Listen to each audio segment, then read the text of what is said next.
buses that hit the road this fall. Thanks to grant funding made possible by ridership gains and our Zero Fare partners. We are more efficient than ever here at Mountain Line, where Zero Fare means cleaner air. Thanks to the City of Missoula and Missoula County for investing in our community as Zero Fare partners. Hello, it's Todd Frank from the Trailhead. We've been busy at all three of the stores getting set for all your winter needs. Downtown's prime for backcountry skiing with apparel and ski gear to get you out. The mall has all of the best new sportswear for men and women. And Trailhead River Sports is piling up boats for winter storage, cleaning, and repairs. November in Missoula is a big event month, and here's just a few. The annual ski swap is November 9th and 10th at Big Sky High School. The Banff Film Festival at the Wilma is November 10th. And world-class climber Conrad Anker is speaking at the University Center Theater on November 12th. Fall's here. Are you ready? The Trailhead family of stores is here to help. The Trailhead, downtown and in Midtown Missoula. Hey, David here with Garden City Plumbing and Heating. Did you know you don't have to wait until your drains actually clog to take care of them? Over time, buildup can accumulate in your drains, sticking to the walls and causing clogs. Cleaning the walls of your drains and helping to prevent future clogs from occurring. Have any questions about drains or drain cleaning? Call Garden City Plumbing and Heating today at 728-5550.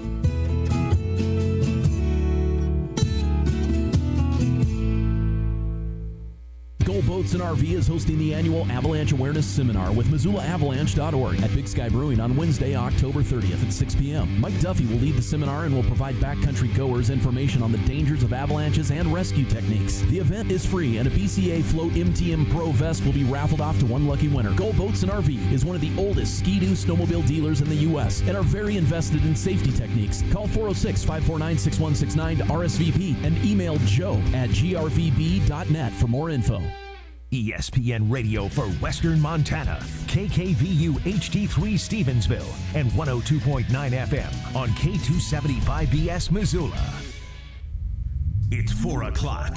Welcome to Montana's only statewide sports talk show. Broadcast on 102.9 ESPN Radio for Western Montana and across the state on SWX Television. I like football! Now, the 2017 Radio Sports Broadcaster of the Year on the show with back-to-back Montana Broadcaster Association awards for sports coverage and award-winning sports journalism. Here is Ryan Tootell and Colter Nuanez.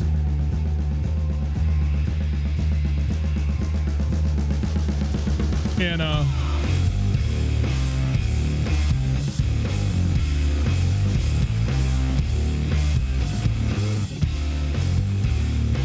the diverging paths of the Grizz and the Cats.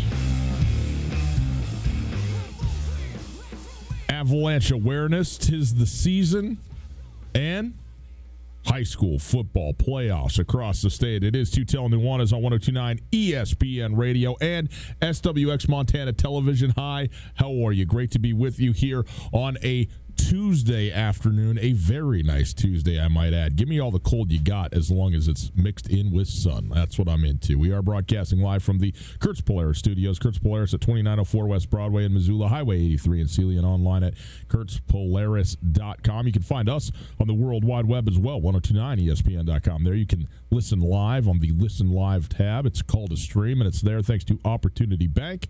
Your local bank, your opportunity. If you'd like to call, 329-1899 is the phone number, 329-1899. All guests join us via the Rankish Brothers RV phone line.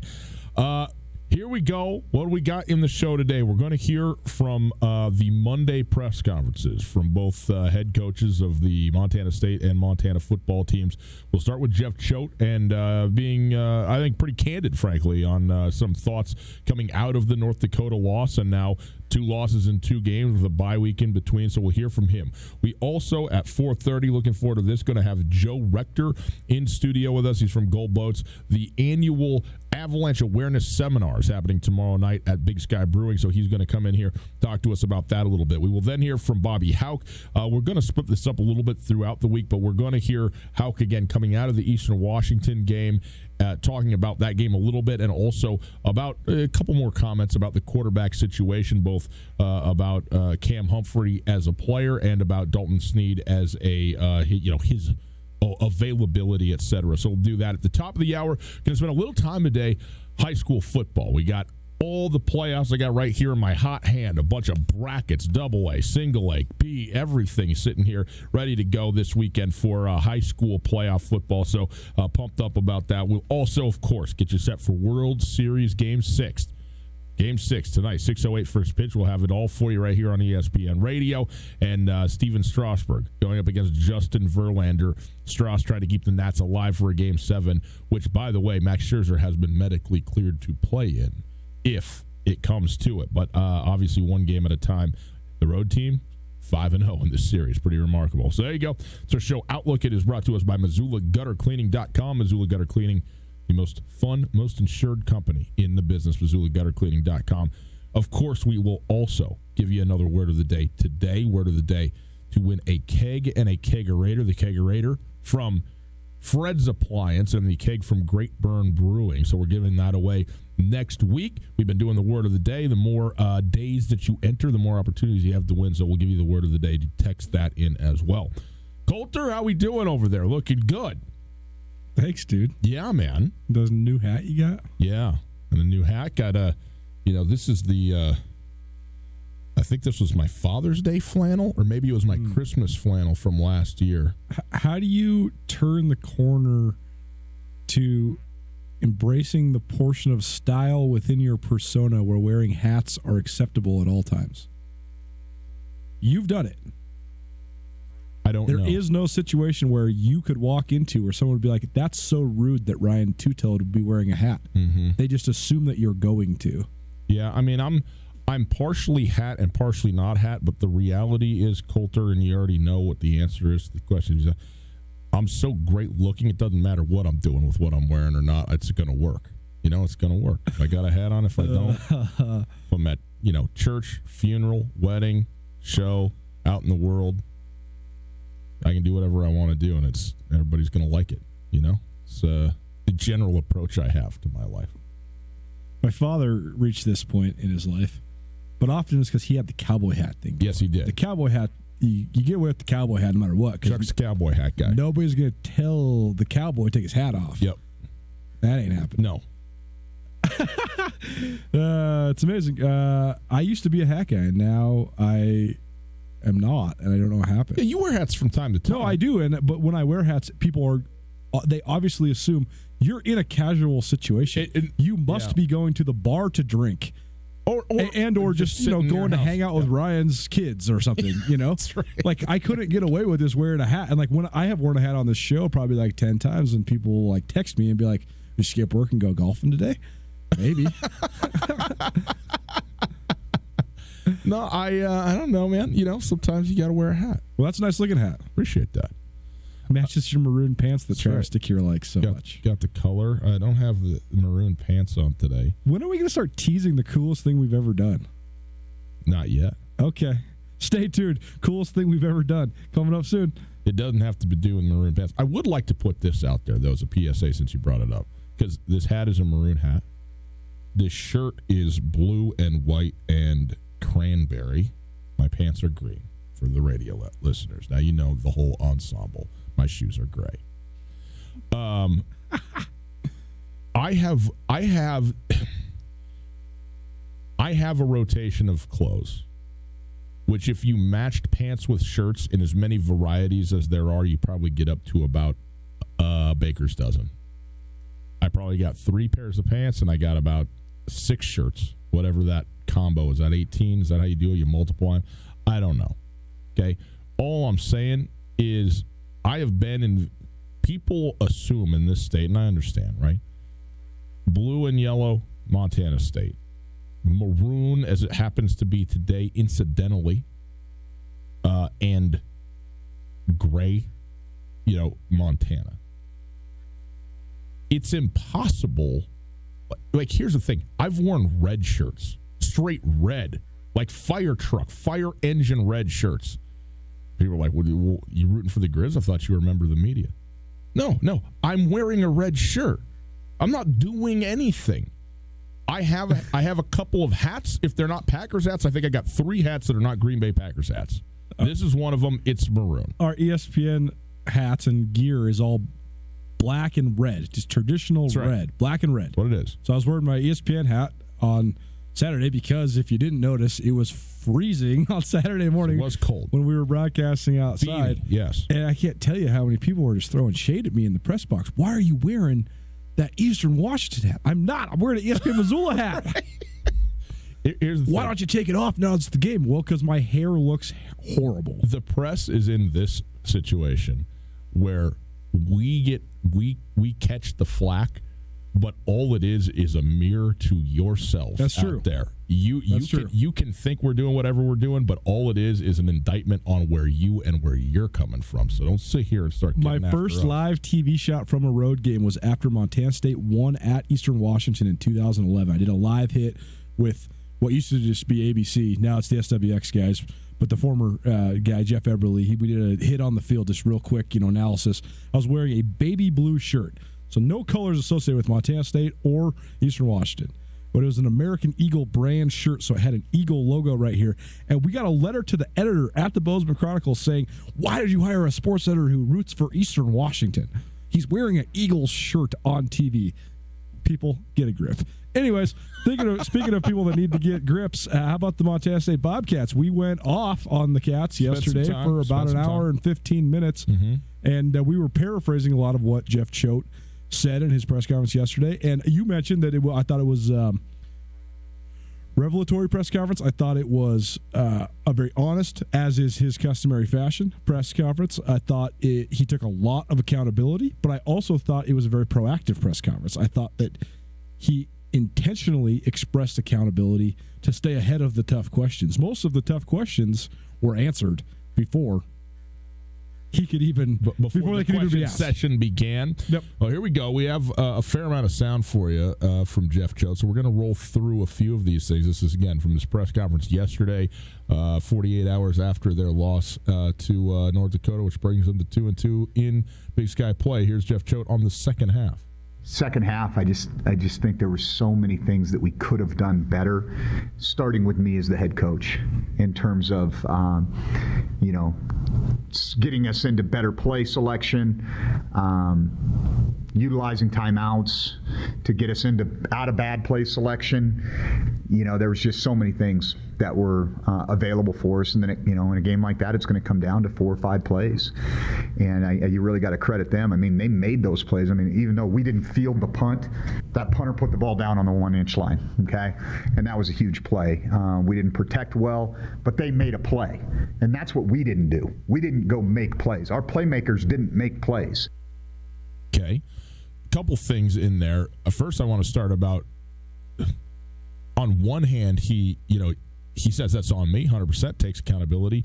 I didn't check us into plays that I should have, and maybe I didn't take a timeout in a spot or two to check us out of plays that we needed to be out of. But is that also not a bit of an indictment in whoever is playing calls, that you were in a bad play or not in a good play in a particular situation? I mean, is that part of what he's trying to say here? Is that, look, it's on me for not getting us to where we needed to be, but also we weren't where we needed to be? Well, it's very clear. I mean, Bryce Sturck said on the record after the Sacramento State game that they were not lined up right on any third down. They did not have the right play call in.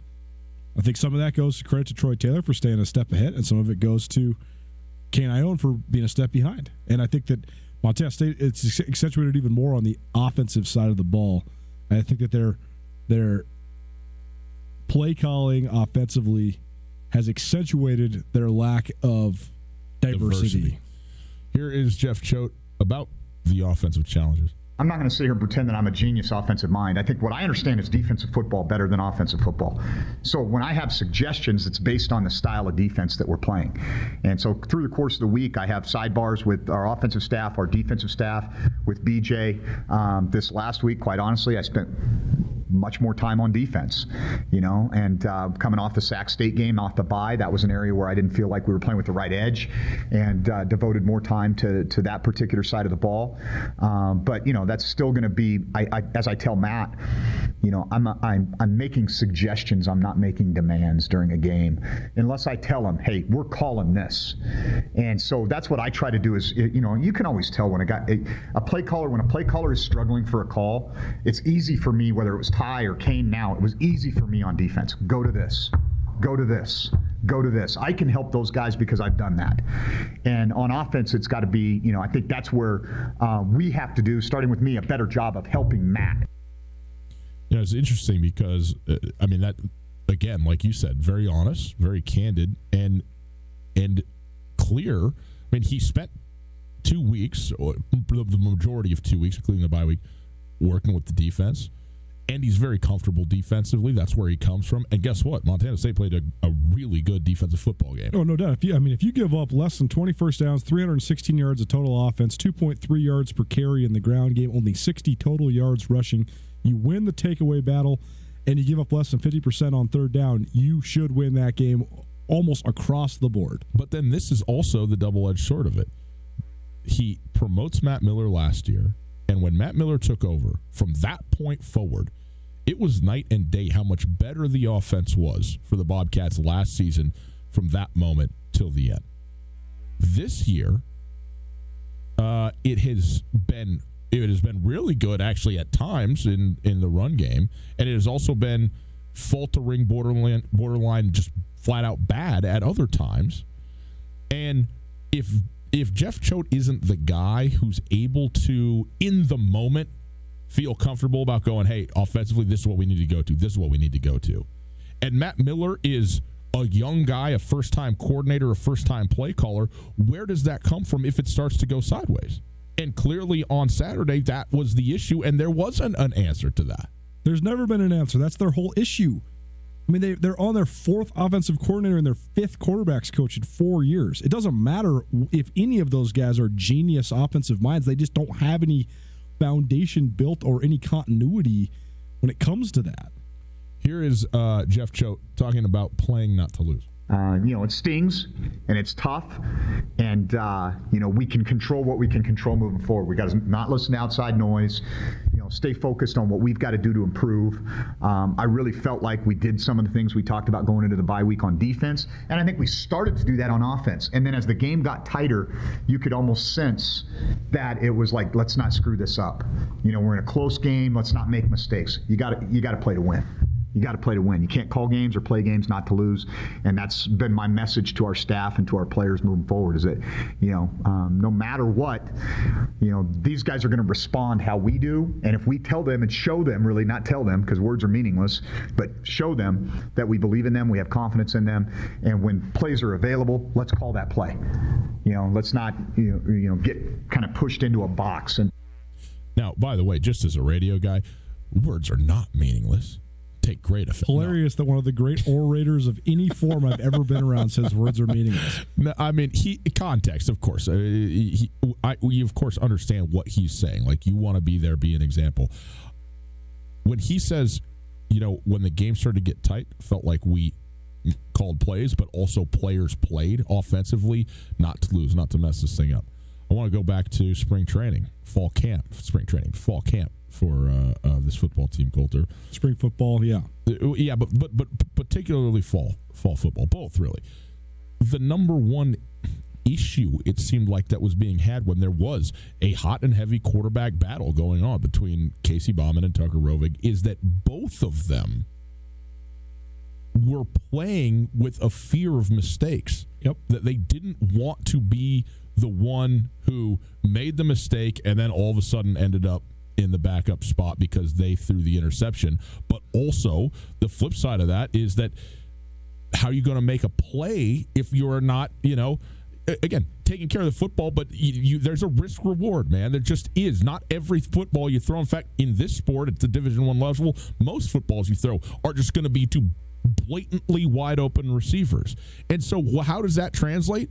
You got no interceptions thrown, but you also got no touchdowns thrown, and you averaged like under 5 yards a reception. Yeah, more like 3. That was a little more. Like 13 completions for 77 yards is 3.2 yards per completion. That's three times 13, 69. So you're 8 yards short of that. So 3 times 13 is 39, bud. Sorry.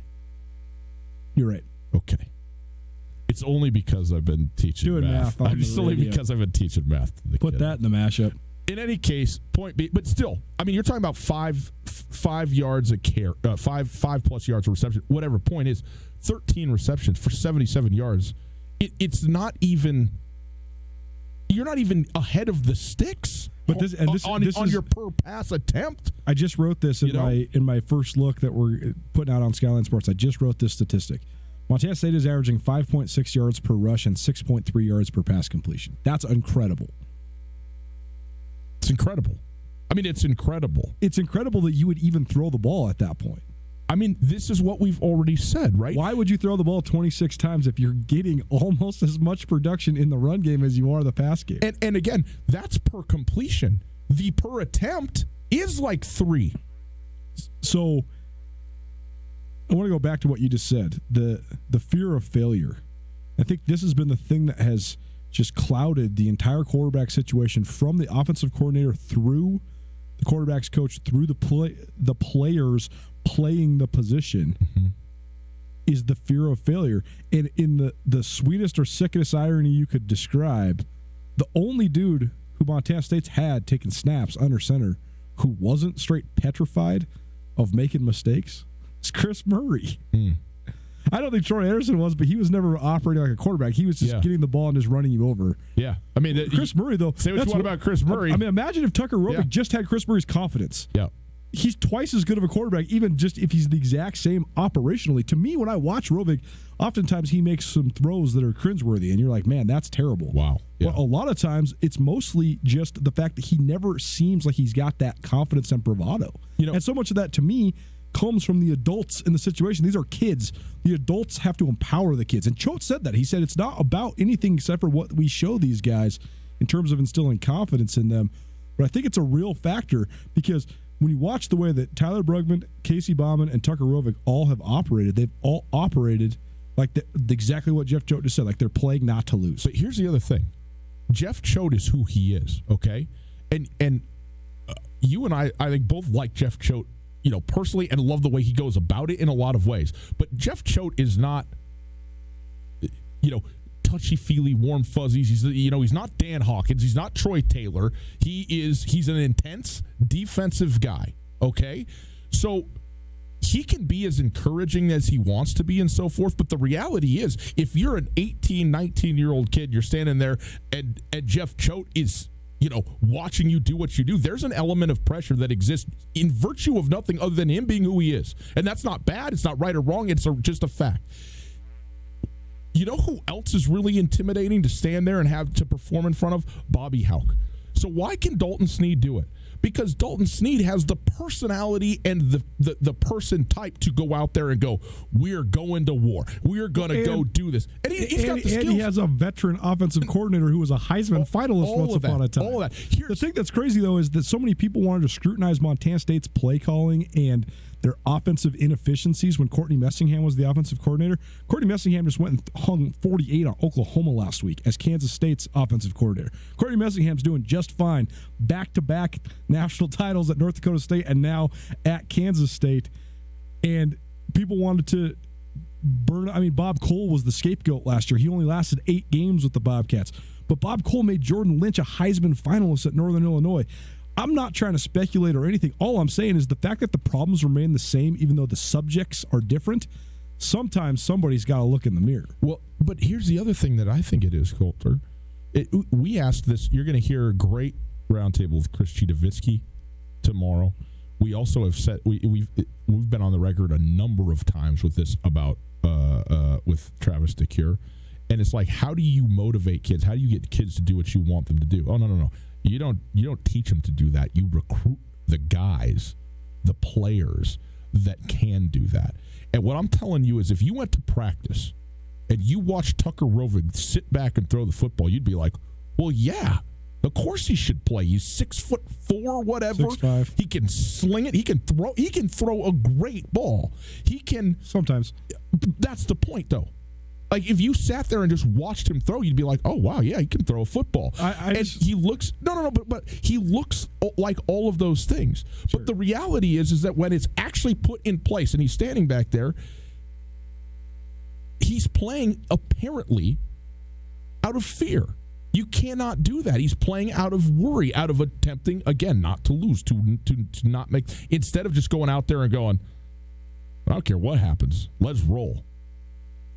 And I don't, again, I think you recruit that. You don't teach that. And if you don't have that, especially if you're the head coach of the persona of which Jeff Choate is, I think that is, it's hard to overcome. Man, we could just talk about this for so long. This is such a fascinating topic. But I also think that,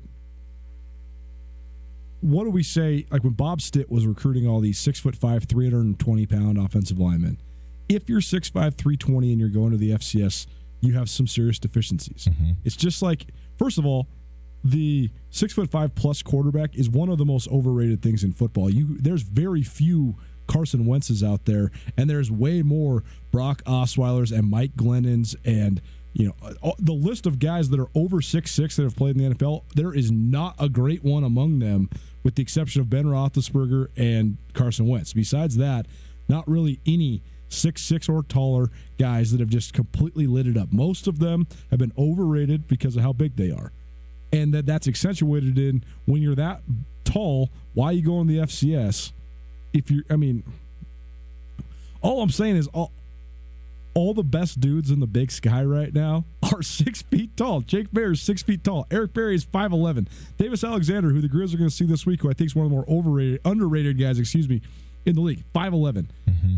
I don't know, man. I guess that if you just recruit off a prototype, you have a chance to really maybe be blinded by some measurables and overlook some intangibles. Some more from Jeff Choate. I mean, at the end of the day, hey, here's the deal.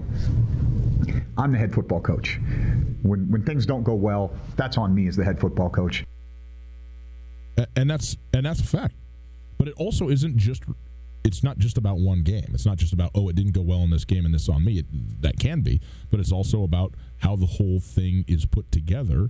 And I think it's put together well, but flawed, if that makes sense. Like there's a lot of things that Jeff Choate has done, in my opinion, that have been outstanding in the way that he's gone about building it to what it is.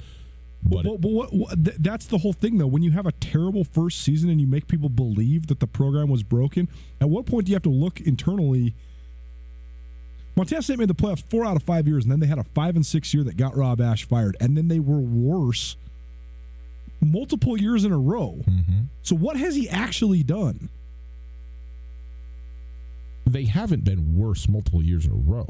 They were worse the year after. I see what you're saying. Worse than they had the same record, but were worse. I mean, the 2017 team had a 5-6 record, just like the 2015 team. But the 2015 team would have beat the 2017 team. Here's the thing: is that people buy, and I do buy that he's changing the entire way that they're trying to play football. I mean, he's trying to build a program in his image that is a defensive run first, not throw, obviously, football team. And it is going to take time to get that in there and to have a defense that isn't giving up 52 points in a football game. I mean, that is, and to make that shift, it does take time to do it. It does take time to do it. My whole thing is that there's been so many revealing things that have happened in the last 3 weeks that it's completely changed my thought on the entire thing. I advocated for the run first style more than any other person that analyzes this stuff in the world. Mm-hmm. I said on this show that I thought they could get away with running a no quarterback system. I really did think that before guys got hurt. But now they've reached the point where they are struggling so bad with just simple operation. They lost a game by 4 points and had 2 timeouts in their pocket and got a delay of game inside the last 2 minutes. How is that possible? That has nothing to do with culture or anything besides straight up, do you know what you're doing on Saturday? Mm-hmm. You can't have 2 timeouts in your pocket when you're down 4 points and get a delay a game in that game. You can't do it. Tootell, Nuanez, 102.9 ESPN Radio. Got more on this coming up throughout the week, perhaps in this show. We got some more sound for you as well. But next, Joe Rector from Gold Bolt's going to come in. Boys and girls, if you didn't know, it's starting to get cold out. Snow is on the ground, and this is the time of year for the annual Avalanche Awareness Seminar at Big Sky Brewery. He's going to come in here, tell us all about it right after this. Hey, I've been telling you about cleaning your gutters for a little while. MissoulaGutterCleaning.com. That's where you go to get the people who can do the job. You're probably going to fall off the ladder, fall off your roof, and it's going to go very, very poorly for you. Plus, even if you are stable up there, it's a messy job and it's cold out. You don't want to do it. Go to MissoulaGutterCleaning.com. Get an estimate today. When the job's finished, a $20 gift card from them to your favorite brewery or coffee shop. MissoulaGutterCleaning.com. The most fun, most insured gutter cleaning company around. MissoulaGutterCleaning.com. If you're looking for a charming neighborhood hideaway, come into Katie O'Keefe's. Located in the corner of the Stevens Center, Katie's has an inviting atmosphere with ample parking and a location that's easy to get to and hard not to love. With drink specials every night of the week, including Tequila Tuesdays and Whiskey Wednesdays, offering $3 premium cocktails. Katie O'Keefe's is the welcoming, warm hangout you've been looking for. Come into Katie O'Keefe's, where the drinks are always cold and the people are always friendly. Alpine Touch has been part of the fabric of Montana for more than 60 years. Decades ago, Russell Street started selling his touch of magic in whitefish. Years later, Alpine Touch's all-purpose seasoning remains a favorite. It's tailgating season, and there's no better way to spice up your grill before a Grizz game than with Alpine Touch. Go to alpinetouch.com now and use the checkout code ESPN10 for a 10% discount on your order. Alpine Touch is here to keep your mouth watering all football season. Alpine Touch, Montana's special spice. Hi there, it's Les Schwab Tires. You know, we've been helping keep folks safe on the road around here since 1952. That's why you can save up to $152 on a set of 4 select light truck and SUV tires during our fall tire sale. So swing by or book an appointment at leschwab.com. Les Schwab Tires, doing the right thing since 1952. Limited time offer while supplies last. Discount depends on tire size and type. Cannot be combined with other offers. Details at leschwab.com. On Russell, across from the fairgrounds. No matter how far you may go, there's always one just down the road. Town Pump, pump it up. Whether you need energy to get you going or a little relaxation to wind you down, Town Pump has it. Red Bull Energy 12-ounce, 3 for $7. And Keystone 15-pack, $8.88. There's a Town Pump right down the road from you. Town Pump, right down the road. Pump it up, oh yeah. Jayco and Rangish Brothers end-of-the-year clearance event is going on now. Our entire lot is on sale, so if you've been waiting for a smoking hot deal on fifth wheels, campers, toy haulers, and motorhomes, there is no better time to buy than now. Save big on a Jayco J-Flight Bunkhouse SLX with payments as low as $99 per month OAC. Or get huge savings on a 2019 Jayco Eagle fifth wheel, starting at only $28,750. Don't miss our final sales event of the year. Only where a handshake means something. Rangish Brothers RV Center. Hey, it's Coulter, and I'm here with Catherine from The Advocates. If you've been in a car accident or need help dealing with the insurance companies, you should give The Advocates a call. They can tell you if you have a case right over the phone. That's right. It doesn't cost anything to call, and we'd be happy to talk to you and assess your situation. You don't want to have to deal with contacting the insurance companies and setting up a claim. We can do that for you. We take the hassle out of the process, so you can just focus on getting better. There you go, folks. If you've been injured in an accident, give The Advocates a call, 406-640-4444, or online at montanaadvocates.com. You deserve The Advocates. ESPN Missoula Sports Center.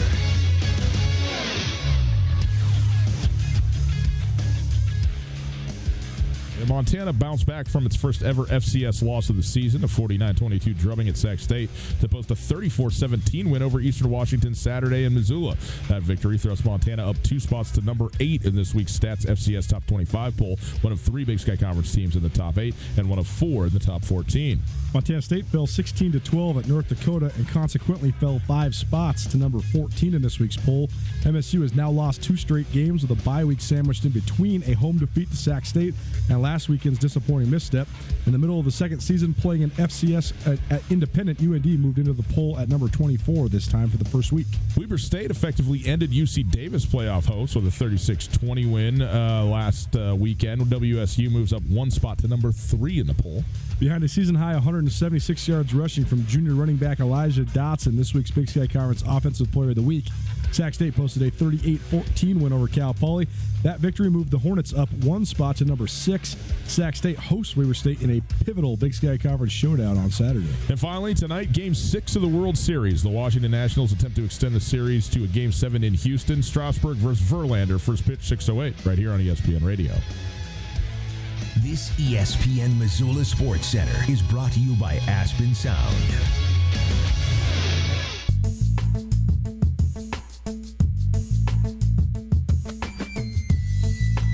It's that time of year, my friends. It's when the fun begins.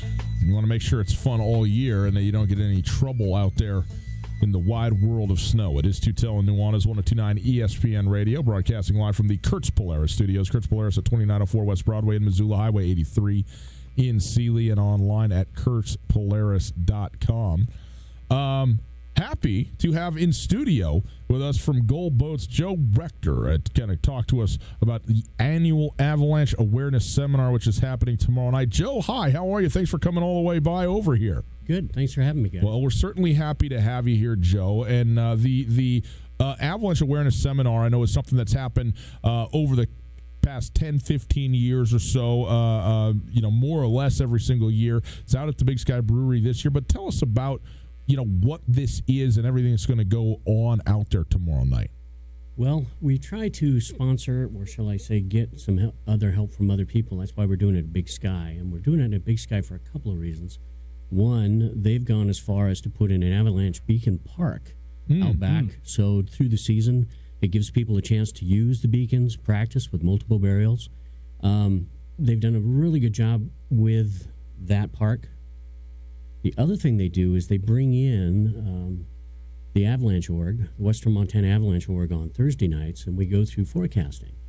And they go out into the field 3-4 times a week in the middle of the season. They do pits every day. They see what the conditions are like, and they come and share that. And they don't just share it with us snowmobilers. There's also a lot of cross-country skiers that show up, too. It's really good to see that. I think they call it beers with your forecaster. I think that's what Big Sky calls it. I mean, beers with just about anything. It seems good. like it works, it is good. Right? Sure. So, and that's the main reason I kind of want to, do this with Big Sky, is because they're working so hard as well to help promote this idea of safety in the community. I'm a big-time skier, so I'm familiar with these sort of clinics and the equipment, but I think that one thing that I've seen throughout the years is so many people think you just need to buy the equipment. You don't need to know how to use it. And if you don't know how to use it, it doesn't work. So tell people, why is it so important to learn this stuff? No, that is the biggest thing. Is yes, we will go through some of the equipment, or Mike Duffy will. We'll go through some of the beacons, the difference in the beacons, the difference in the airbags, and difference in shovels, believe it or not. There's quite a difference in some of those. And he likes to go through that with gear. You can bring your gear if you'd like. I don't know if we're going to have a lot of time that night to go outside in the dark, but that is part of something he likes to do with the crowd. Tootell Nuanez, 102.9 ESPN Radio. Joe Rector joining us, talking to us about the Avalanche Awareness Seminar. It's tomorrow at Big Sky Brewery, 6 p.m. out there at the brewery.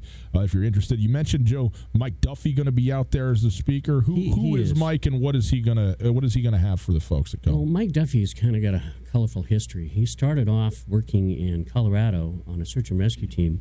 And after he and 3 of his buddies had to go recover a couple of bodies, and that was back in 92, 93, he decided that wouldn't it be better to spend our effort and time in helping to train people to not be in these situations, to know the conditions. Hey, it's not safe here today, let's go play over there. Know how to use the tools to get people out, because back then it really was body recovery. It wasn't being able to save anyone under the snow. How much does it cost to go to this? This is a free clinic. How do you like that, boys and girls? $0 is what it takes. You go out there, you learn everything from an expert. That's a great deal.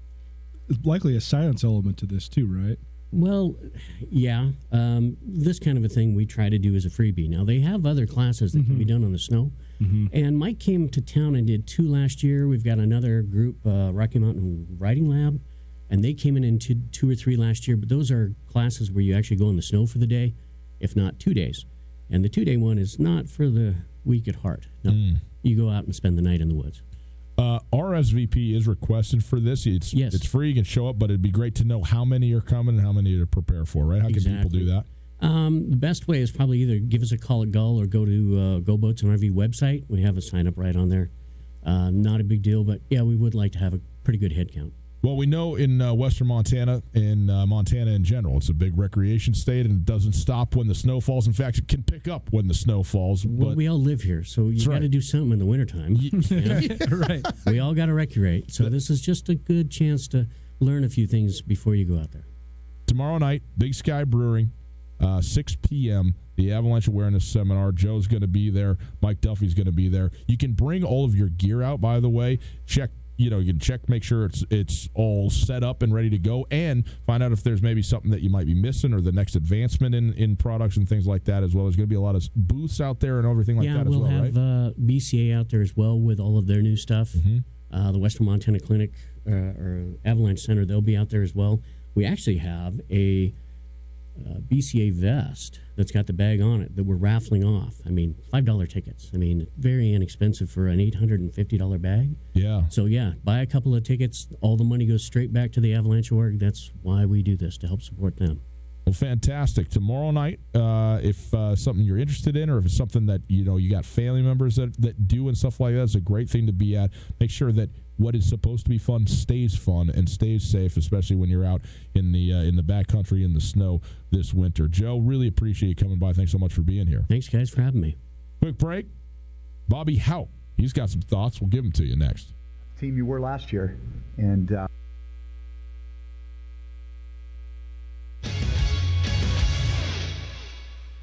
This is Mike Nugent with Berkshire Hathaway Home Services. Berkshire Hathaway provides Western Montana with full-time real estate professionals for you whenever you need us. Our reputation as the state's most knowledgeable and available real estate group has helped build unmatched trust in the Garden City and statewide. If you have been thinking of making a real estate move in the short or long term, give me a call. No pressure, no expectations. Just professional opinions and service at whatever pace you are comfortable with. Give me, Mike Nugent, a call today, 531-1802. And remember, every question is good to ask.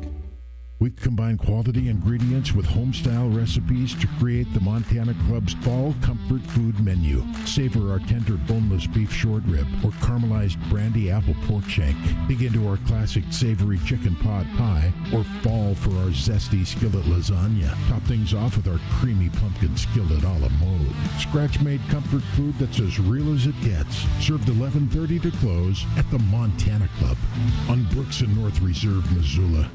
Katie O'Keefe's has been a neighborhood favorite in the corner of the Stevens Center for years. But if you haven't been into Katie's lately, come on in and make sure to turn left. The downstairs bar is completely remodeled with one of the biggest, best spaces anywhere in Missoula to watch games, play games, and hang out with all your friends. Katie O'Keefe's is your horse racing simulcast headquarters in Missoula. Come into Katie's and turn left for cribbage, darts, pool, and much, much more. Katie O'Keefe's, where the cocktails are always cold and the people are always friendly.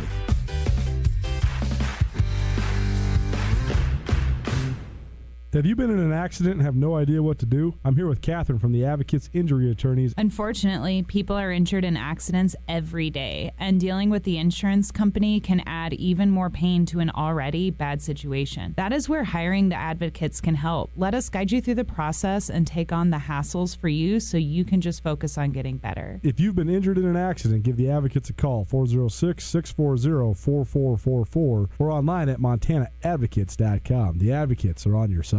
It's time for the second annual Flippin' Fun Glow Run, a fundraiser for the Ravalli County Gymnastics Booster Club. Don your neon and lace up those running shoes for a glowing 5K and Kids Mile fun run at the Corvallis High School on Friday, November 1st. The run starts at dusk and the course is lit with glow sticks. Competitors are given glow sticks to wear. There'll be prizes to win, and all proceeds support gymnasts' competition fees. Sign up at eventbrite.com before or on October 23rd to get an event t-shirt.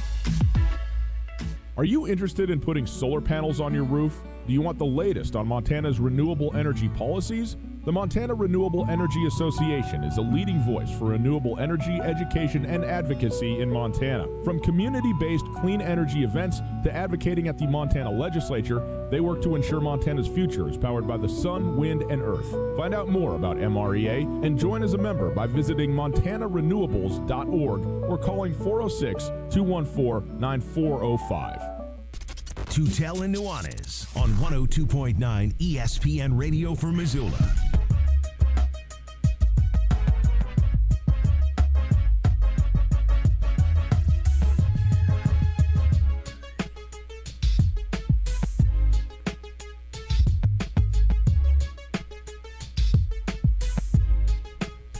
Minutes from now, state football playoffs at the high school level. Beginning this Friday, we're going to get you set for all that. But right now, talk a little Grizz football. We did Cats to start. Talk about the Montana Grizzlies. Tootell, Nuanez, 102.9 ESPN Radio, broadcasting live from the Kurtz Polaris studios. Kurtz Polaris, 2904 West Broadway in Missoula, Highway 83 in Sealy, online at kurtzpolaris.com. And we will be doing the word of the day for the Keg and Kegerator giveaway, so stick around for that. If you want to find us on social media, at Gus Tootell, that's yours truly on Twitter, at Skyline Sports MT, that is his truly on Twitter, and at 102.9 ESPN, both on Twitter and Instagram. What a deal that is. So you can go follow us all around over there and make your life better on the internet. Coulter, we talked about Jeff Choate. Time to talk about Bobby Hauck and a couple of comments that he had about the quarterback situation in the game coming out of Eastern Washington. Here's what he had to say about Dalton Snead's status, short and sweet.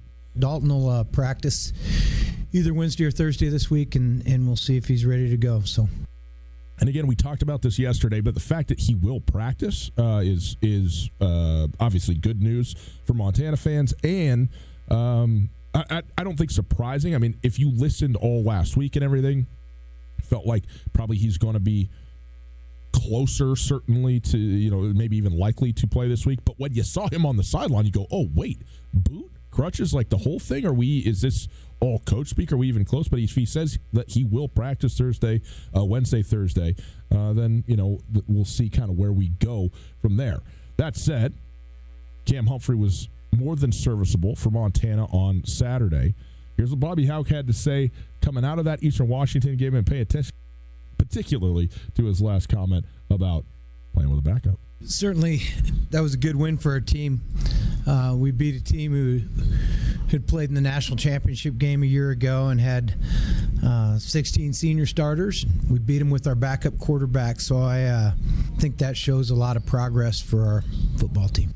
It's sort of interesting the way he goes about it right there to me. I mean, that was very deliberate to say it like that, and obviously what you're saying is, hey, the team that was in the national championship game a year ago, and we just went out with a backup quarterback and won handily. So that's fine. Normally, usually, it seems to me that coaches in this situation go, really impressed with the way that such and such played. Really proud of how he helped carry our team along, whoever that backup quarterback is. Not emphasizing the fact that he's the backup, a.k.a. clearly not as good as the starter, and therefore the win is that much more dramatic that we were able to make it happen. I mean, that is sort of an interesting, stark coloring of the picture to express, the level, I guess, of happiness he is with the win and the way in which Montana won it. Am I reading too much into this? No. I think that. Let's hear it. I know what your mind's scrambling over here, and you got so much to say today. I think that Bobby Hauck wanted it to be abundantly clear to Eastern Washington and everybody else in the league that they beat them even without their best player. Right. He look how good we are. Look how much better we are. That's right. But I guess he also got asked 3 different questions about Cam Humphrey. You said, "What did you think of Cam Humphrey's performance?" He said it was good. Yep. That's it. What stood out about it? He was good. That's all he said. He said nothing. He played well. Played pretty well. Correct. And he went out of his way to not talk up Cam Humphrey. And that's okay. He didn't go out of his way not to say, to say anything mean about him, of course. But the point is, once again, it's all about this team, and also specifically, it's all about how much better this team is than you, and it doesn't matter who you are. Coaches, part of being a college head football coach is to preach your vision, promote your program, talk about what it's about, what you want it to be about, what you know it will be about. There's a lot of really good talkers in the Big Sky Conference right now. There is. Dan Hawkins tells a better story than Disney, as Bruce Barnum would say. Yeah, Bruce Barnum tells a better story than Disney, as Ryan Tootell would say. I would. Bruce Barnum, by the way, will join us tomorrow. I listened to our interview with him from a little over a month ago to preview Big Sky Conference play. last night, and I was just crying laughing. It was just so funny. He is so funny. One of the best interviews we've ever done, and it had nothing to do with you and me. It had nothing to do with Portland State either. We didn't even ask him about his own team, really. Yeah. We asked him about like the state of playing football at Portland State. Anyway, he'll be out with us tomorrow. It'll be great. But the point I'm getting at here is that I think that every coach, I think that there's some coaches that just want to believe what they say. They hope and pray that what they say comes true.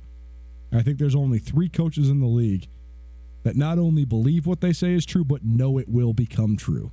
And that's Bobby Hauck, Jay Hill, and Bruce Barnum. Bruce Barnum's in a completely different category because Bruce Barnum is kind of the redheaded stepchild. He's at the program that the whole program is. That they have no resources. They ride a bus to Cal Poly, for God's sakes. Like it's a whole different level. He's playing Division I football on a shoestring budget, and they're still figuring out a way to win games. 5-4.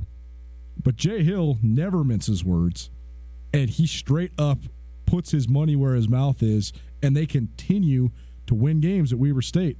And I think that what Bobby Hauck is doing, he's not much one for the eloquent press conferences or the rah-rah-rahs, but he makes sure that he gets his point across. And to me, he's just trying to reemphasize the intimidation that used to exist for the Grizzlies. He wants that lingering feeling to return, and he wants it to be ever present, not lingering. Let's contrast this with Jeff Choate talking about his confidence. You're not the team you were last year, and I have a lot of confidence in our group. Okay, that's a different way to go about it, just to say it straight out.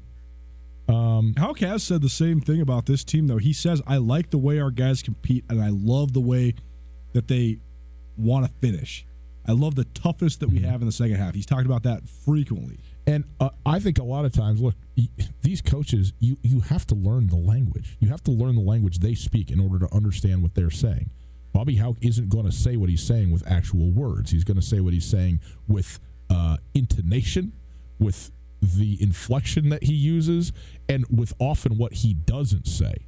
Whereas Jeff Choate is going to tell you straight out everything that's on his mind just about every time. And neither is the right or wrong way to go about it. It's a matter of personality. The thing, though, that is conveyed is win, lose, or draw. Bobby Hauck is sitting here unequivocally telling you this is what we are and this is what's going to happen. Now, the downside of that is that it's a brittle branch that he's sitting on, because if it doesn't happen, you haven't even made for a possibility of maybe there's a team out there that's better than you are, or maybe you have some distance to go to come back. Last year he did. Last year he spent a lot of time tamping down expectations, say, hey, we're going to get this thing to where we want it to be. It's going to take a little while, but we will get there. This year you haven't had any of that. This year we just beat the national runner-up with our backup quarterback. Next. And that brings us full circle to this discussion about Dalton Sneed, because I think that the ever-presence of Bobby Hauck's confidence in his team centers upon the fact that he really does think he's got the best quarterback in the league. Now, where does that leave Montana if Dalton Sneed can't go this week? Weber State is the number 3 team in the country. They've shared the Big Sky title each of the last 2 years. They made it to the playoffs each of the last 3 years. Ironically, or maybe separately, I think that Montana would be better off with Cam Humphrey at quarterback against Weber than they would against Portland State, because of the unorthodox look that Portland State's going to give you. The flex defense is really, really complicated. It's really hard if you've never seen it before. Dalton Sneed was red hot coming into the Portland State game last year. He rushed for 208 yards against Sac State, had almost 450 yards of total offense in a game where Montana scored 41 points and the Grizz were riding high. And then the next week, Dalton Sneed looked awful against Portland State. The Grizz offense looked awful. Yeah. I'm not sure what sort of experience Cam Humphrey has against that defense. Probably little to none, because hardly anybody runs it. But the way that the defense, so much about football is pre and post snap looks now, right? Are you showing 1 high or 2 high safeties? Are you showing your hand in terms of coverage? Are you disguising your coverages on the back end? How many guys are in the box? Who's the Mike? Who's the Will? Who's the Sam? The reason the flex is so confusing is that the Sam linebacker and the rover are interchangeable. So sometimes you might have an 8-man box with 4 linebackers, but 2 of those guys are essentially playing safety. But then also they could essentially be playing edge. But then they also could shift into the middle and essentially be playing the inside linebacker spots. And now you got the inside linebackers coming off the edge. The look is unpredictable, and it's why they can confuse you so much, because the pre-snap look doesn't lead to the post-snap operation, which like it does with so many other defensive schemes. And so that's why I always talk about, and I got egg all over my face again on Monday when I tried to ask Bobby Houck about it, and I didn't articulate it well enough. I said, if the defense stays ahead, what makes it so challenging? And he's like, well, that's every defense in the history of football, Coulter. And I was like, well, yeah, you're right. I'm a dumbass. But I wanted to more better articulate how confusing the pre-snap and post-snap I'm sorry. is. I just got to stop you there. Please save it where he says more better articulate. Okay, now continue. I needed to articulate better. I'm sorry, man. I couldn't help myself there. That was the confusion that's caused pre-snap and post-snap. And right. I think that's the fact that Snead has seen it once and he has film of himself. I don't know if Snead can go, and I don't know if you want to play a hobbled Snead, and I don't know if you want to go to an unorthodox venue in a high school stadium in Hillsboro, Oregon, and risk further injury for Dalton Snead. I don't know if you want to do any of those things, but I do think that a guy's making his second career start is going to have a harder time against that defensive scheme than a guy that even just has one game of experience under his belt. Yeah, I mean, that's the thing is that they have to figure out different ways to do it. Portland State is in an utterly different context, but analogous to Cal Poly, where Cal Poly has such academic restraints on who and what they can find that they have to do things schematically and personnel type as a requirement that no one else has to do, and so does Portland State. And where does this flex defense come from? Arizona Wildcats? Well, but Pihat Saddam, who's the defensive coordinator at Portland State, was the defensive coordinator on Rich Ellerson's staff for 11 years at Cal Poly. That's what I was going to say. So Cal Poly used to run the triple option and the flex. So it used to be an even bigger bear to prepare for. And when the Pihat Saddam's defense was operating at its highest level at the height of the Rich Ellerson era, before Rich Ellerson took the Army job, which then he took Tim Walsh with him, and that's where Tim Walsh learned the triple option to then rejoin Cal Poly. The guys who played the primary quote-unquote flex position, Chris Gokong, who went on to play for the Philadelphia Eagles, Kyle Shotwell, Jordan Beck, 3 straight Buck Buchanan Award winners. If you got the dude who can be the flex, who can be that hybrid guy, who can be the edge, the inside linebacker, the strong safety, the rover, everything, he's moving all over the field, he's making all the plays. That guy's going to be the most highly productive player in college football because of the positions that he's put into. Those guys had 150 tackles each, and they won 1, 2, 3 in a row, different players, Buck Buchanan Awards, as an independent FCS team. That's where that's how productive the dudes in the flex can be. The other thing that's unfortunate for the Grizz when it comes to this matchup is that the number one weakness of the flex is if you pin that flex guy in the quarterback run game. That's why Troy Anderson went wild. I mean, Montana State went to Portland last year, and Troy Anderson rushed for 215 yards. I think it was the second most yards in a single game by a quarterback in the history of the league. And Montana State didn't really do anything on offense besides just ride Troy Anderson. It's unfortunate that Dalton Snead is banged up, because that, even if he can go, that's not going to be part of the game plan, you wouldn't think. Yeah, I guess so. Here's my one question for you quickly, Coulter, and you touched on it right there, but if the flex is so difficult to prepare for, puts guys in such great positions, why isn't everybody doing it? It's susceptible to the quarterback run, and to what? Well, it's susceptible to being gashed.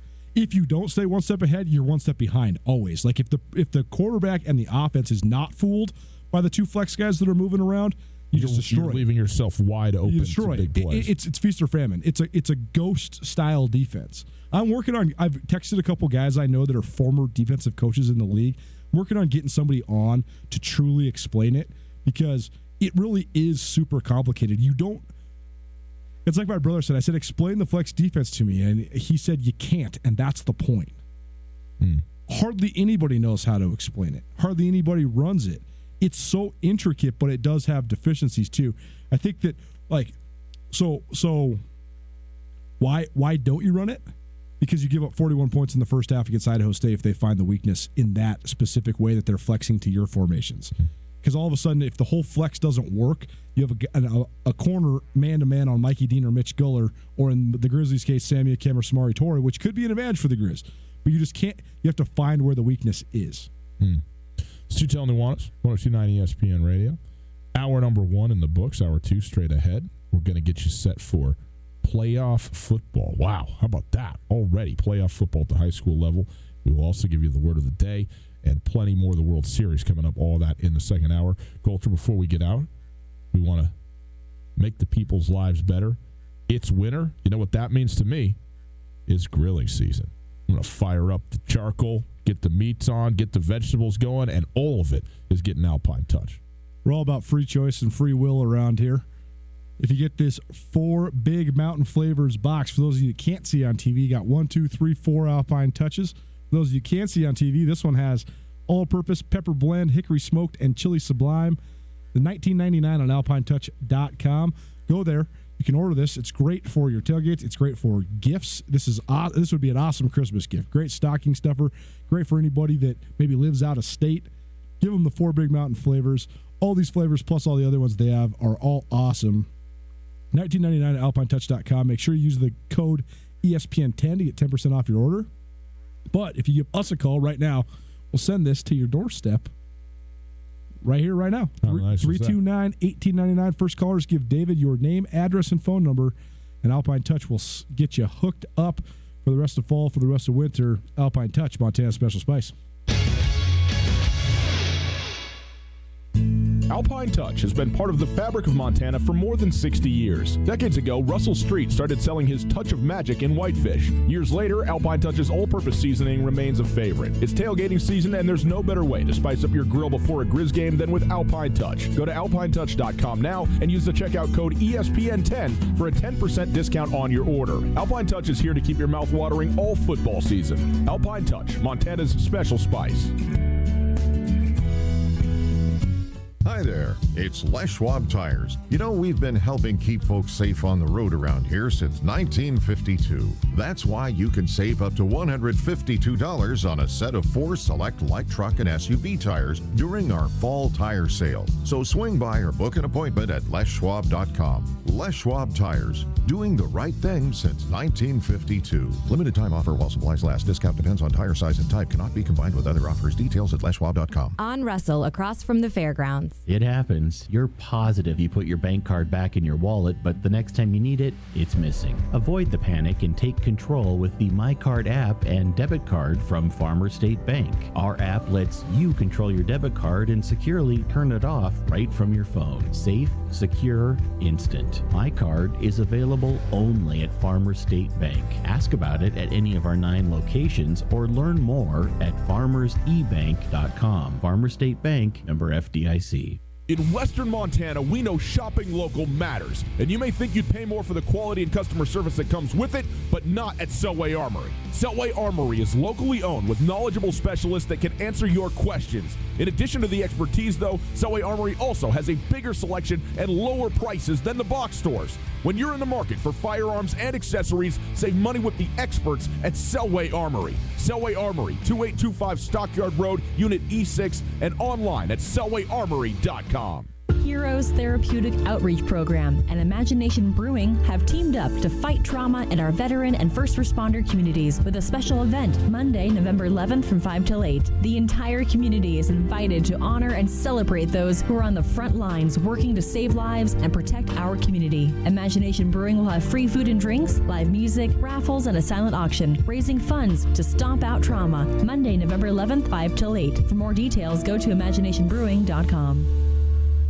If you are hurt or disabled, you may be entitled to benefits from an insurance company or Social Security. I'm Chris Helmer, an attorney at Clark Fork Law Offices. Our Missoula firm specializes in worker compensation, personal injury, and Social Security disability. There are many unknowns when injured or disabled. The other side is fighting hard. You should too. Call Clark Fork Law at 728-0168 for a free consultation or visit clarkforklaw.com. Again, 728-0168. ESPN Radio for Western Montana, KKVU HD3 Stevensville, and 102.9 FM on K275BS Missoula.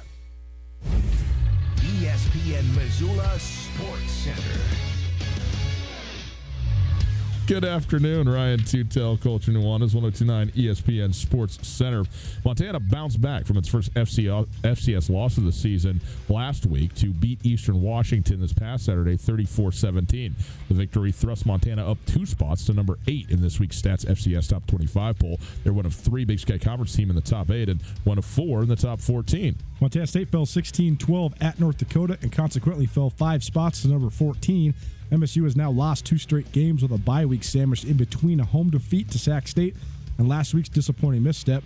In the middle of its second season playing as an FCS independent, UND moved into the poll for the first time this week at number 24. Weber State effectively ended UC Davis playoff hopes with a 36-20 win Saturday. WSU moved up 1 spot to number 3. And behind a season high 176 yards rushing from Big Sky Offensive Player of the Week, junior running back Elijah Dotson, Sac State moved up. They posted a 38-14 win over Cal Poly, to move up 1 spot to number 6. The Hornets host Weber State in a pivotal Big Sky Conference showdown on Saturday. And tonight, Game 6 of the World Series, the Washington Nationals attempt to extend the series to a 7th game in Houston. Steven Strasburg versus Justin Verlander. First pitch, 6:08, right here on ESPN Radio. This ESPN Sports Center is presented by Clark Fork Law. Take this job and shove it. I ain't working here no more.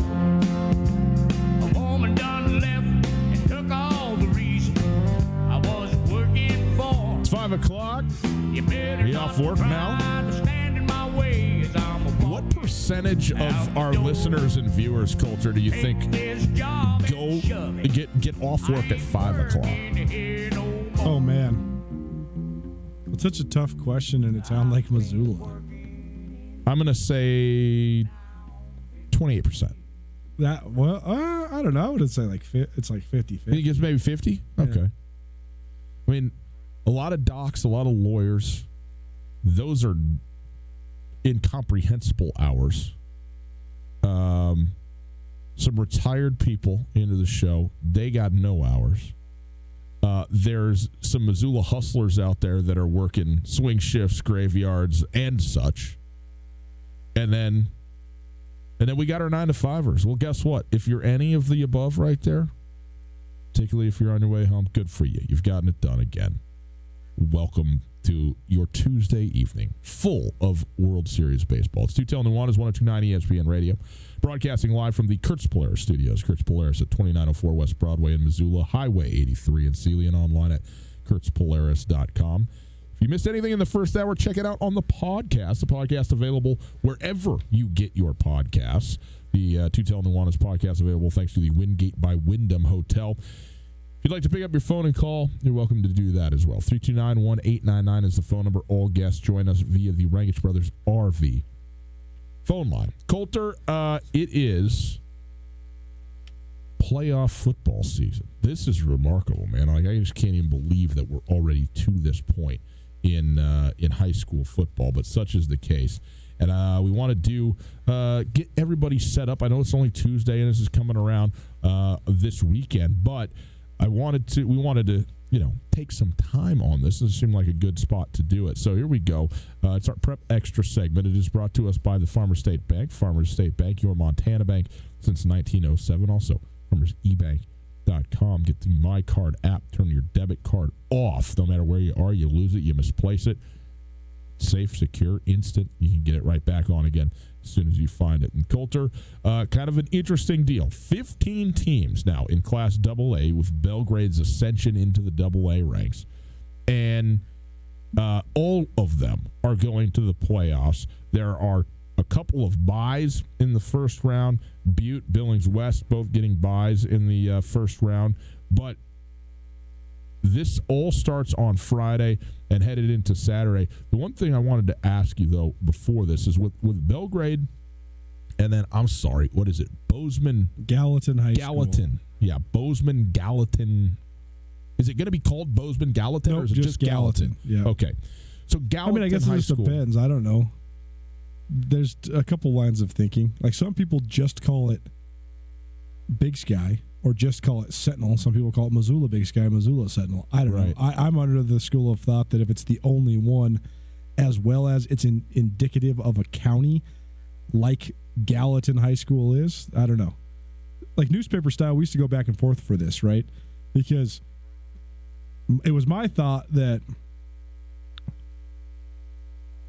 the high school in Dillon is called Beaverhead County High School, right? Or there's Park County High School, which is in Livingston, or there's Fergus County High School, which is Lewistown. Right.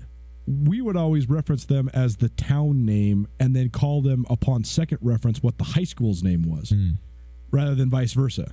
Because a lot of people don't know where Beaverhead County is. If you know, you know, but if you don't, you don't, right? So we would just call them the Dillon Beavers and then call them Beaverhead County afterwards. So I don't know. But anyways, Gallatin High School. All right. So in any case, Gallatin High School, very good. How big of a problem is it going to be for Bozeman / Belgrade and that whole area to have 3 AA high schools in it? Well, it'd be fascinating because Missoula is significantly bigger than Bozeman right now. Right. I don't know how long that's going to last, but the Missoula high schools are in the bottom third of enrollment in the Class AA ranks. All 3 of them are. And I think that Big Sky and Sentinel are the last 2. Probably right alongside Belgrade right now. That said, there's like 2,500 kids at Bozeman High School, so you can remove quite a few and still have a mid-level AA high school in terms of enrollment. I don't know. It's going to be interesting to see how it goes because it's going to. I think that the coaching hires that Gallatin High School makes are going to be crucial. Like, for example, just the other day, Bozeman High's boys cross country team won its 12th straight Class AA state title. So I can't imagine that if there's an open enrollment policy in the Gallatin Valley, that anybody that runs cross country is going to go anywhere besides Bozeman High. Like, why would you not want to go to the 12-time reigning Class AA state champions? Right. They have an entrenched running culture at Bozeman High. They are regionally elite. They're not just statewide elite. They are regionally elite. Mm-hmm. So I just doubt that anybody's going to want to leave that program. But I just don't know if there's going to be open enrollment in that. There's open enrollment in almost every city in Montana right now, so I don't imagine there wouldn't be there. But if there's not, then maybe they do have bolstered programs because kids just have to go there because of where they live. But I don't know. We'll see. But I think that the coaching element is going to be huge for certain sports. But I also think this. I think that like for a high school varsity basketball team, you're only going to have 12 to 15 kids on the team, right? I'm sure that there's many more than 12 kids at Bozeman Senior High School right now that are good enough to play varsity basketball at the AA level, right? So now you might have brand new opportunities. There might be the kid that was, he might be the 11th or 12th best player at Bozeman High, but he's a guard, and they already took 4 guards on the varsity, so he gets cut. Well, now he could go play at Gallatin High, and he might be one of the 12 or 13 best guards in the state. He just happened to be the 5th best guard at the biggest high school in the state. You know what I'm saying? Yeah. So there could be elevated opportunities for sports where there's not as many kids on the team. So we'll see. But I think a lot of it's going to have to do with what coaches do they hire and stuff. It was so interesting when this happened in Kalispell because Flathead High School was enormous, and Flathead High School used to also include 8th graders. So the height of Flathead High School, there was almost 3,000 kids there. And I remember when I was in high school, there was a kid named Coulter Smith. I'll never forget him because he had the exact same name as me. He's the exact same grade as me. But he started playing high school. He started playing varsity high school basketball in 8th grade. And Brock Osweiler was in the similar shoes, but then they dropped the 8th grade thing right before that. But Coulter Smith had 5 basketball letters by the time he was done, which was an anomaly. Yeah. It just doesn't happen. But then when they split up in Flathead, Glacier was so much newer and it was so much more close to the lake that there was all of a sudden this social stratification that happened. Almost all the districted kids that were supposed to go to Glacier were almost all the kids that came from affluent and fortunate backgrounds. And so all of a sudden, even though Glacier was the new high school, they rapidly accelerated because they had so many more resources. I don't think that same dichotomy is going to exist in Bozeman because Bozeman is such a upper class town as of right now. All the jobs are just upper middle class jobs. So almost everybody is on the same playing field in terms of affluency. Now that's going to be the hardest part for Belgrade. Belgrade is only 5 miles from Bozeman, but it's the working class portion of Bozeman. Almost everybody that has a working class job actually lives in Belgrade.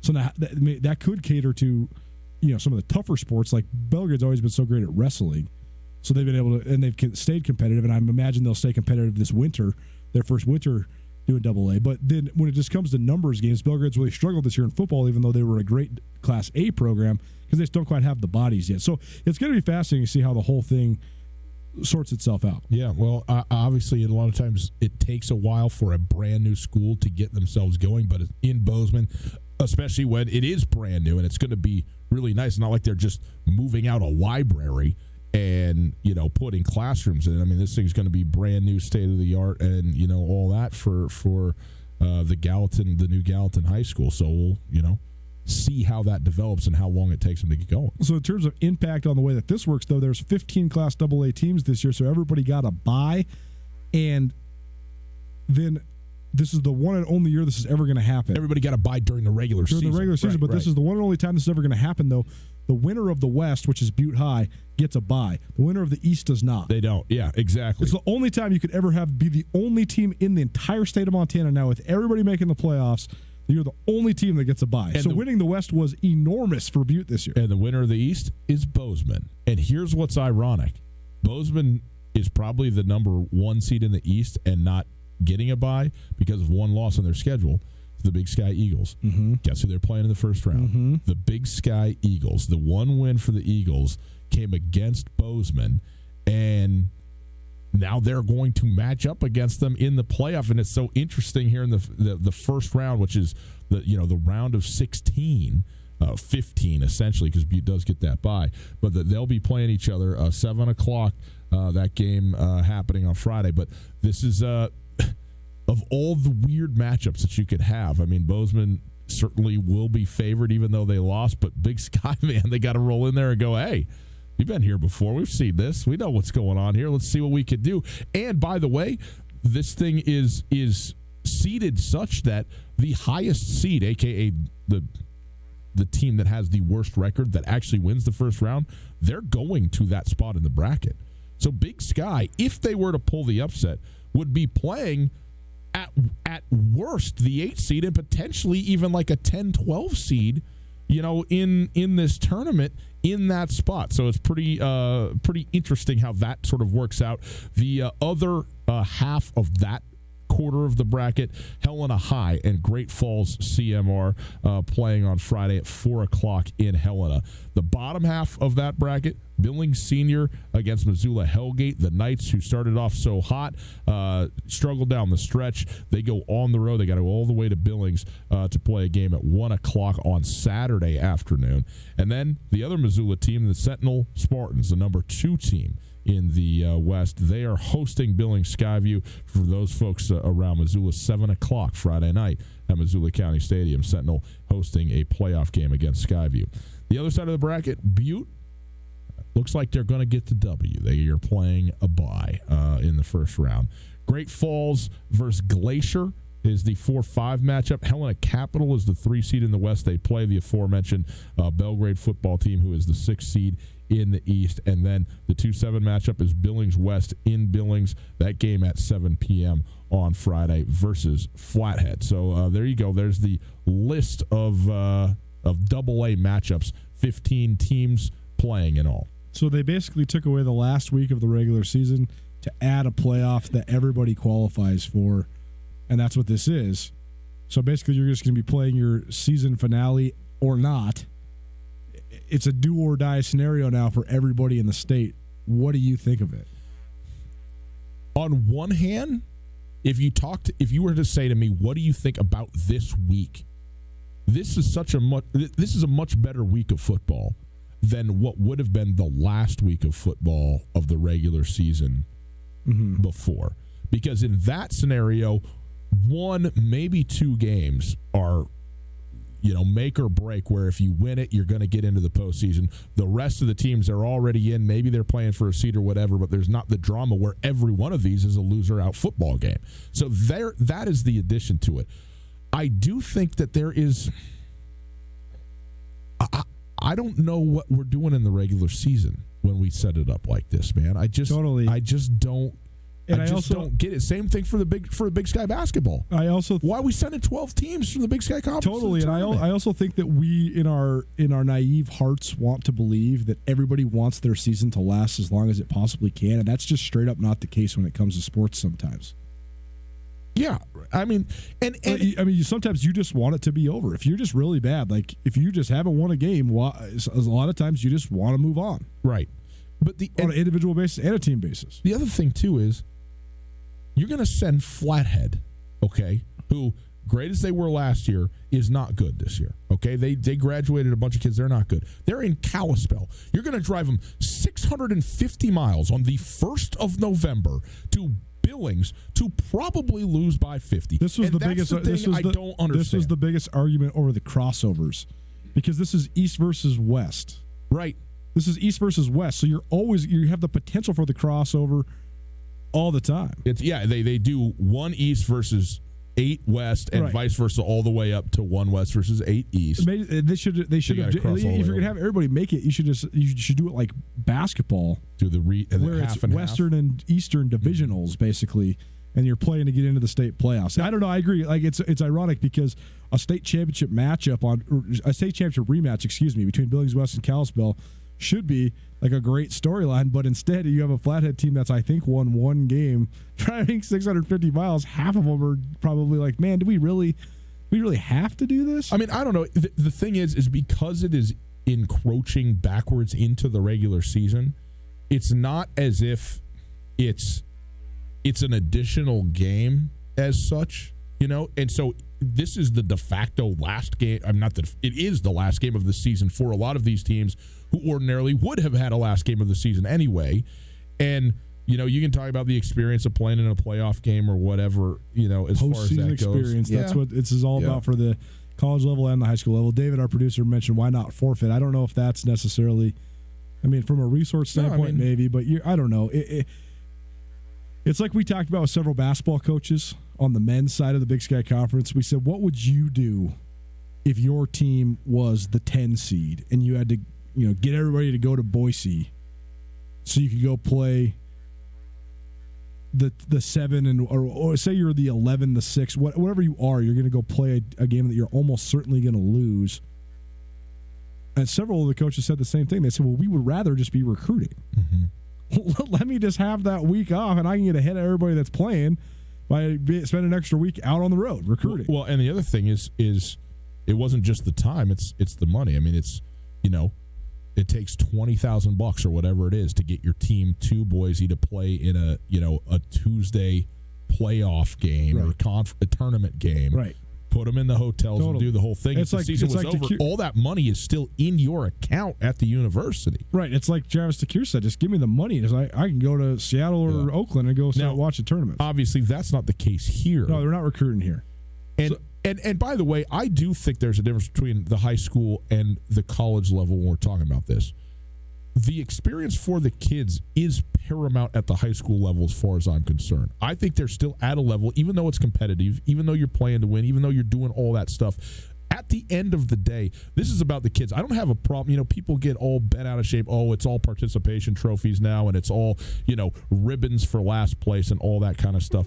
Look, that doesn't bother me up to a point. At the college level, the fact that 12 teams are going, that is crazy to me. That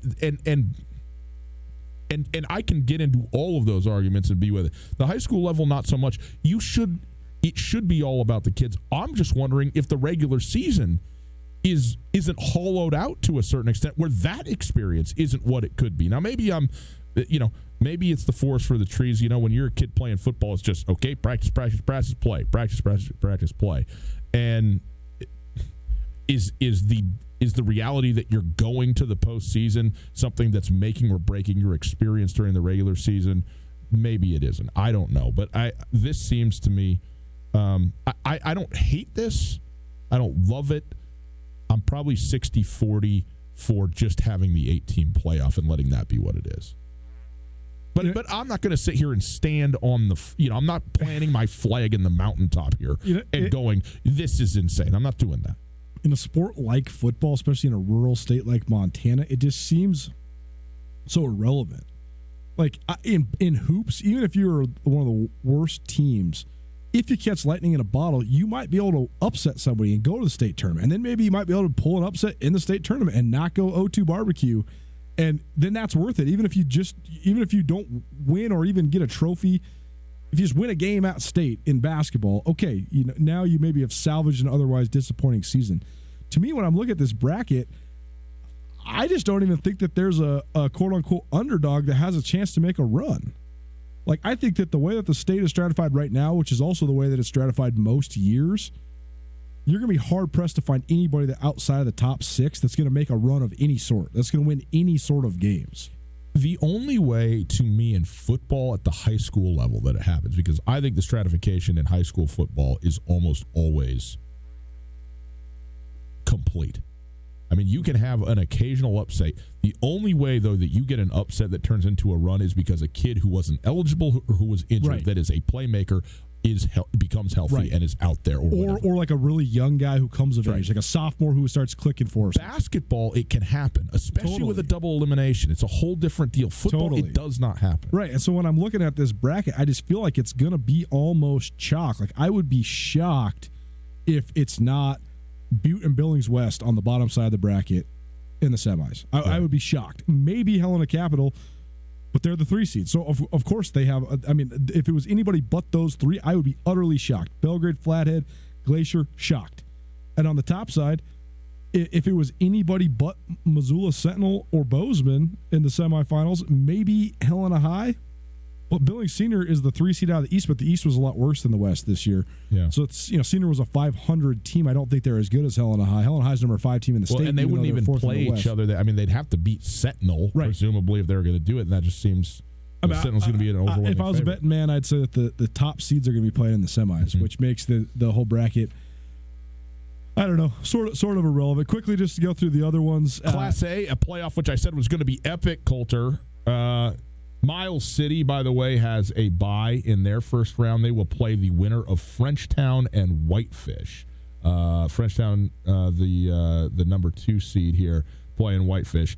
Then it's Billings Central versus Dawson County. That's Glendive. They will take on Hamilton. Hamilton has a bye. So there's 4 byes, by the way, in Class A. Yeah, top 4 teams. Top 4 teams. Top 2 teams in the West, which were Dillon 1, Hamilton 2 because of the head-to-head that Dillon won. And then in class on the East, it's Miles City and Laurel. Correct. So Billings Central and Glendive, the winner will play Hamilton. The Frenchtown Whitefish winner will play Miles City. That's the number 1 team in the East. In the bottom power for the bracket, Dillon will await the winner of Havre and Fergus County, Lewiston. And then Laurel will play Libby or Butte Central. The winner of that game will be the 3 seed, Butte Central playing at Libby. All those 2 games, by the way, the Havre game and the Libby game, both on Saturday. Real chance for the Southwestern A to make some noise because I think Frenchtown, Hamilton, and Dillon are 3 of the 4 or 5 best teams in the state. Libby's the newcomer to the party. They surged late, and I would actually not be surprised if they stayed hot and had a competitive chance against Laurel.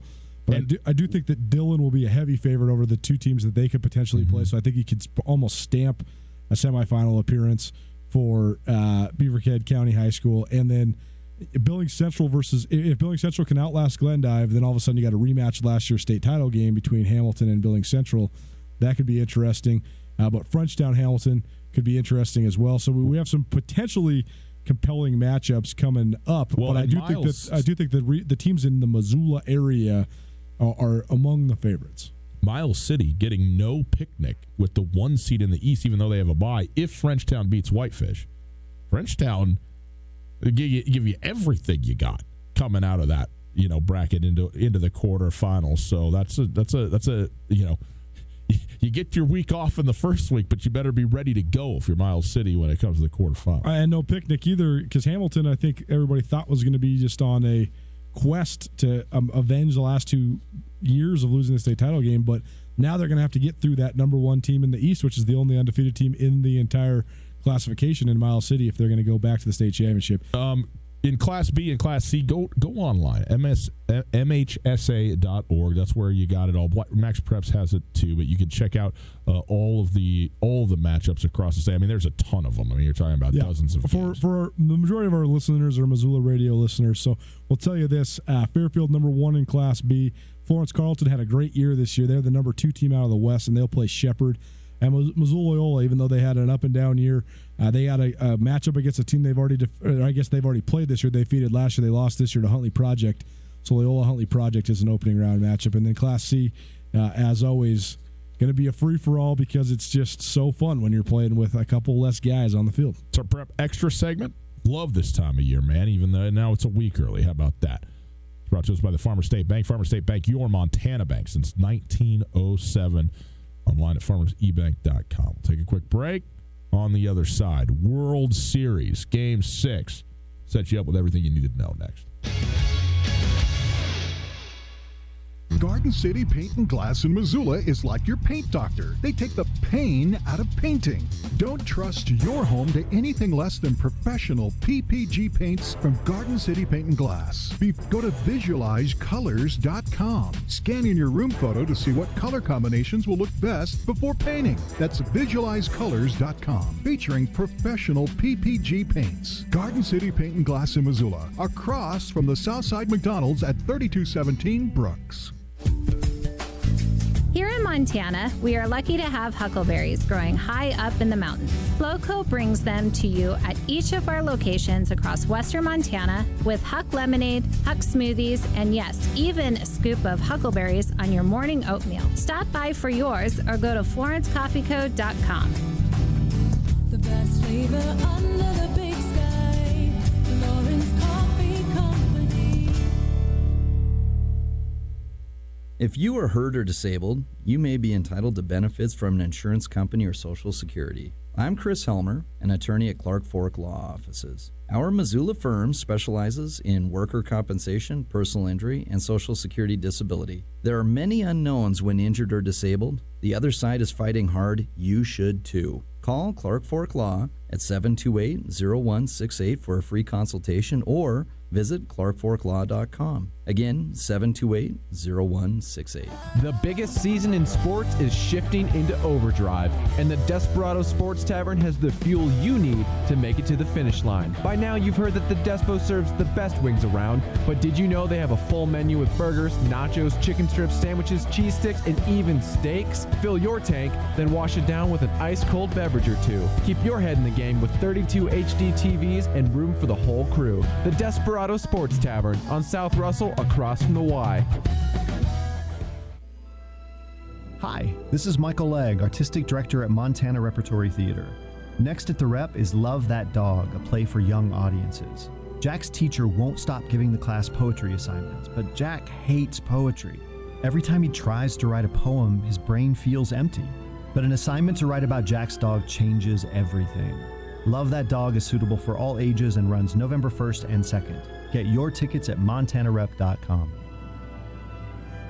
Help protect our community from prescription drug misuse, abuse, and overdose on National Prescription Drug Take-Back Day. This Saturday, you can turn in your unused or expired medications at the Grizz game. Just look for the DEA booth at the parking lot near the entrance of the stadium. If you can't make it to the game, go to MissoulaCounty.us for a list of Dropbox locations in Missoula. This event is brought to you by Curry Health Center, Save Kids Missoula at Foundation for Community Health, and the Prescription Drug Task Force, a coalition of Missoula City County Health Department.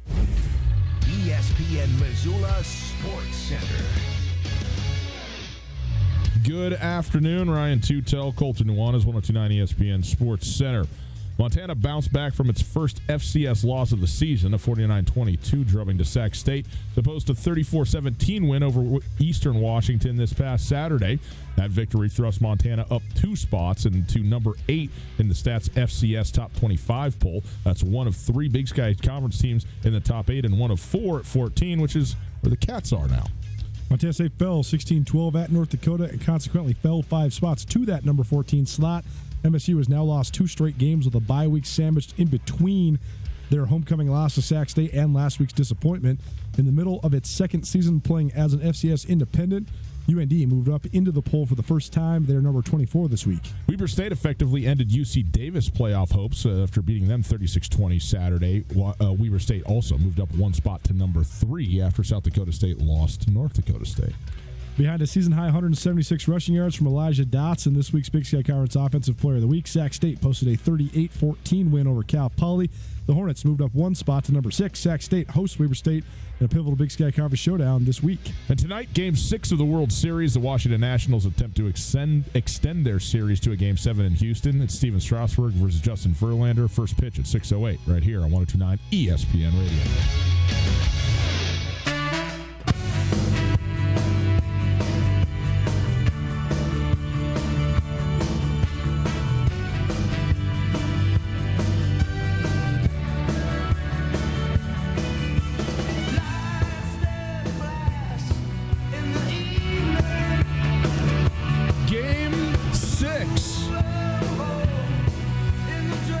Just over 30 minutes away. It is Tootell and Nuanez, 102.9 ESPN Radio, broadcasting live from the Kurtz Polaris studios. Kurtz Polaris at 2904 West Broadway in Missoula, Highway 83 in Sealy, online at kurtzpolaris.com.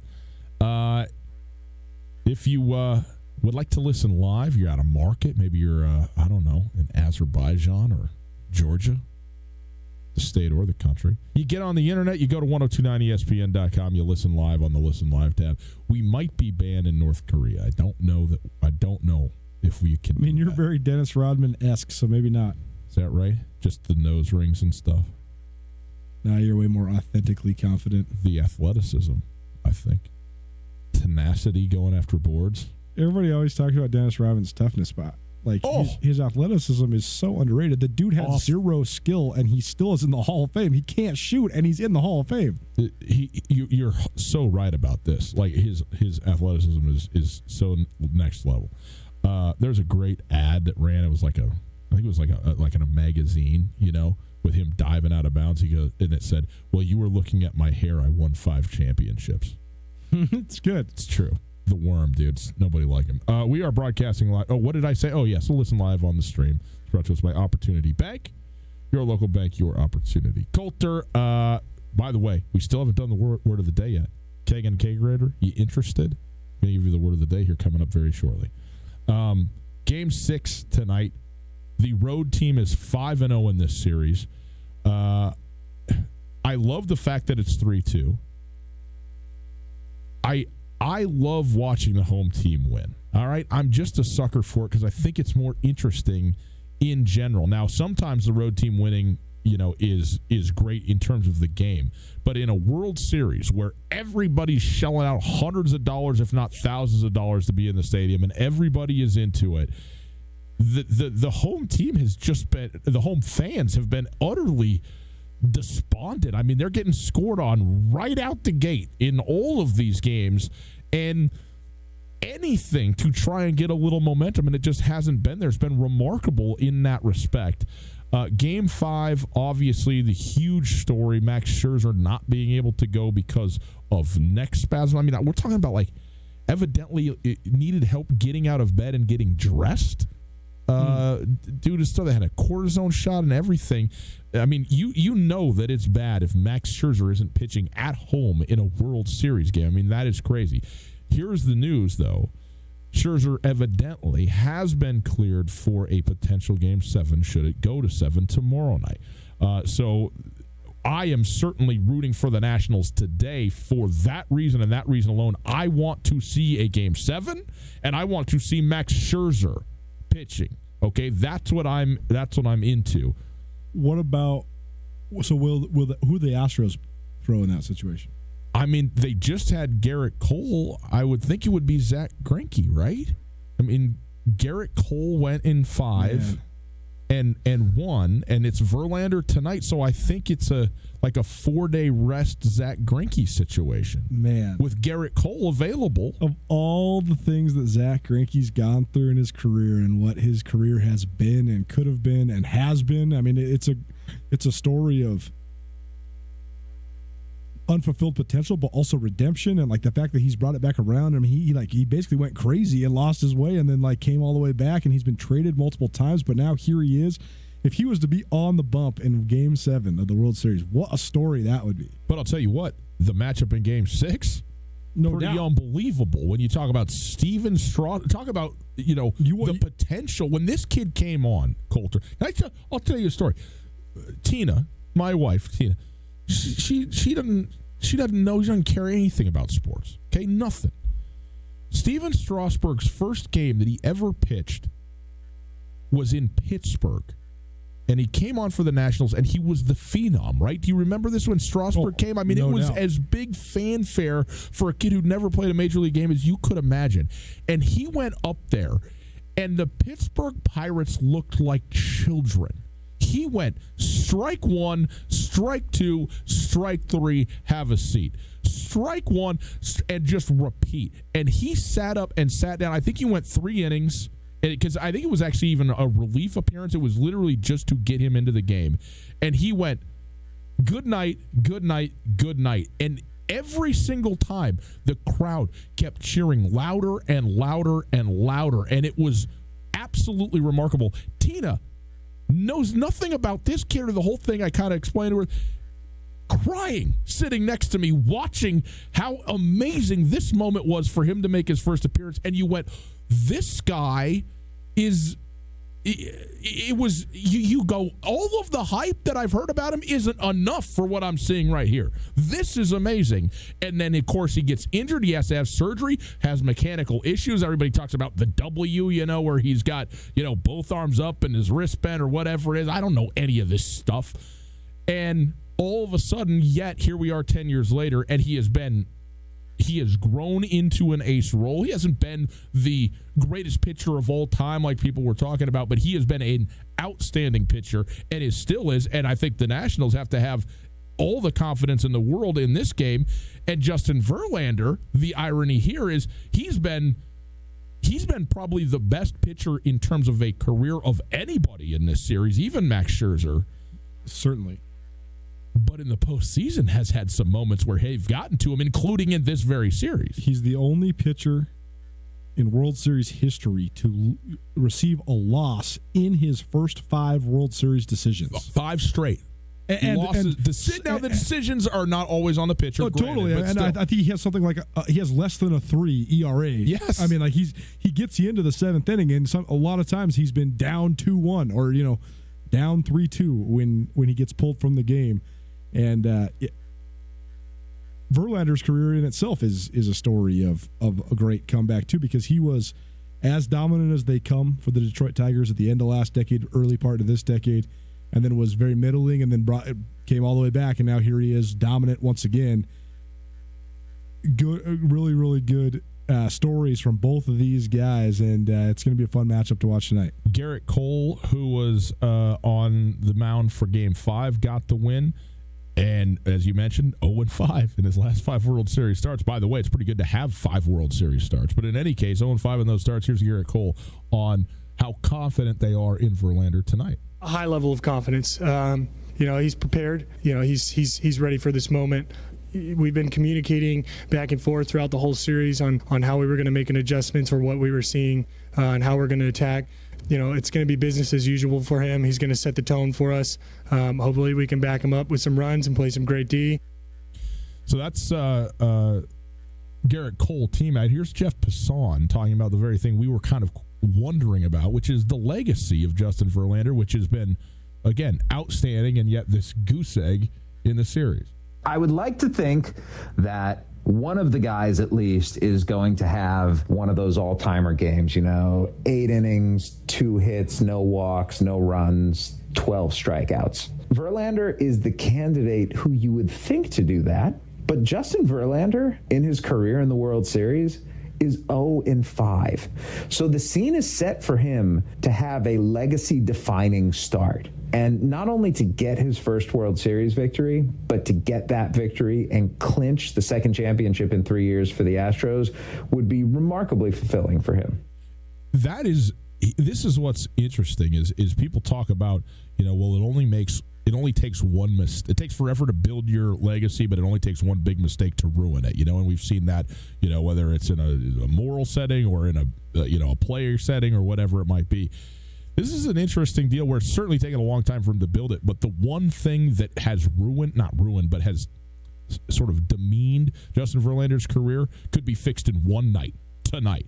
Like if he goes out there and just shreds the Washington Nationals and puts that ring on his finger. David, would this be Verlander's first World Series victory? Let me know that. I think it is. It would be? I think so. Okay, yeah, it is.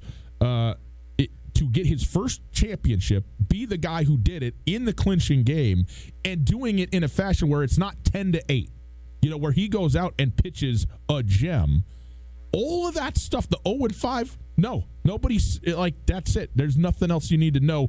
The thing is done. And that he's the odd thing about Verlander to me is if Clayton Kershaw wasn't in the picture, Verlander would be wearing a way more than he actually is, because all of this goes to Kershaw in the postseason stuff. And by the way, Verlander has been good in the postseason. The difference is that Verlander is he's a hard luck loser rather than losing the game. Kershaw has lost the game for the Dodgers multiple times. 2 pitches, 2 bombs. I mean, how amazing is that? Kershaw has never given up back-to-back home runs except for he's in his whole career, except for he's done it twice in the postseason. How? It's not possible, dude. It really isn't. Hey, Tim Kurkjian, who, by the way, I mean, I know where baseball is on people's radar and stuff like that. People are into it this time of year, but it's not. But I think Tim Kurkjian, for my money, is about as good as it gets as a analyst, broadcaster, all of it for his sport. I mean, he's a walking encyclopedia in the sport in which the encyclopedia is all that matters, and his just sort of, I don't know, personability, his ability to convey is amazing. And I take all the things he says about baseball very, very seriously, because simply no one knows more than he does. There have been a lot of talk about the electronic strike zone, okay, which I hate like a passion. I really do. Here's what Tim Kurkjian had to say about the idea of having an electronic strike zone. Everybody is talking about this after a game, and that's why a change, I believe, has to be made eventually, because this is all we're talking about is a Lance Barksdale's strike zone instead of the baseball game that we watched. And since the technology shows us on TV and every other website showing you this is a ball, this is a strike, since everyone has this information, and we might as well use it somehow, because when the fans are in on it, and you're right, they're filing out saying, the umpire lost the game for us, which clearly he did not. But if that's the perception, and that's what everyone is talking about, and that's what the column is the next day, then I think we need to really look into doing something about this. So again, and all the world for Tim Kurkjian, I think he's the best. I just disagree with them on this completely. Here's my came around on this. No. I mean, here's my issue on this. You're going to tell, the little square that they put up there and show the thing. Have you ever seen it change sizes? No. So you're going to tell me that Aaron Judge and Jose Altuve got the same strike zone? Right. Enough with this. Like that is patently false. First of all, and stupid. Man, as somebody that sat behind the plate and umped games before, and I'm not saying I'm a Major League Baseball ump. Far from it. The highest I've ever done is U17 Legion Baseball. Right. But there's a certain element of the human element is more than just the tangible strike zone. It's like the first fastball I see, if the guy's painting the outside corner and I give him the strike, now I've established that. And everybody, it's part of the beauty of the game. Yeah. Now you have to know, everybody involved in the game has to know that's a strike. Yeah. But if you can take advantage of it now, that's a strike. And it's my responsibility as the umpire to call that a strike. Correct. If you take that out, it's just incredible to me, and I just don't understand what everybody is crying about, because these Major League Baseball umpires are so good. They're accurate almost to a robotic level. Why are we replacing humans with robots? It's dumb. Well, and also the culture of blaming the referees for wins and losses. A handful of times that has happened, okay? But the reality is that it's on the players to just go out there and do what has always been done and either be better or not. That's it. And there is no umpire anywhere, no referee anywhere that is sitting here going, I don't want this team to win, or I don't. Even if you don't like this guy, the professional integrity involved in what these guys do always wins out. And do they miss calls? Oh, sure, definitely they miss calls. But you know what? Enough with that. That's crazy. And us seeing it as fans, that should be the last thing that influences what baseball does or doesn't do. That to me is crazy. Game 6 coming up for you at the top of the hour in Houston. See if Justin Verlander can add a positive note in a World Series to his legacy. Boys and girls, 200-8184 is the phone number. The text, word of the day, the time has come. 200-8184. You do it right now. Keg and Kegerator. A kegerator from Fred's Appliance. A keg from Great Burn Brewing. And all you got to do is text the word of the day every day. The more days you text in, the more chances you have to win. 200-8184. The word of the day today, talked about it at 5 o'clock, playoffs.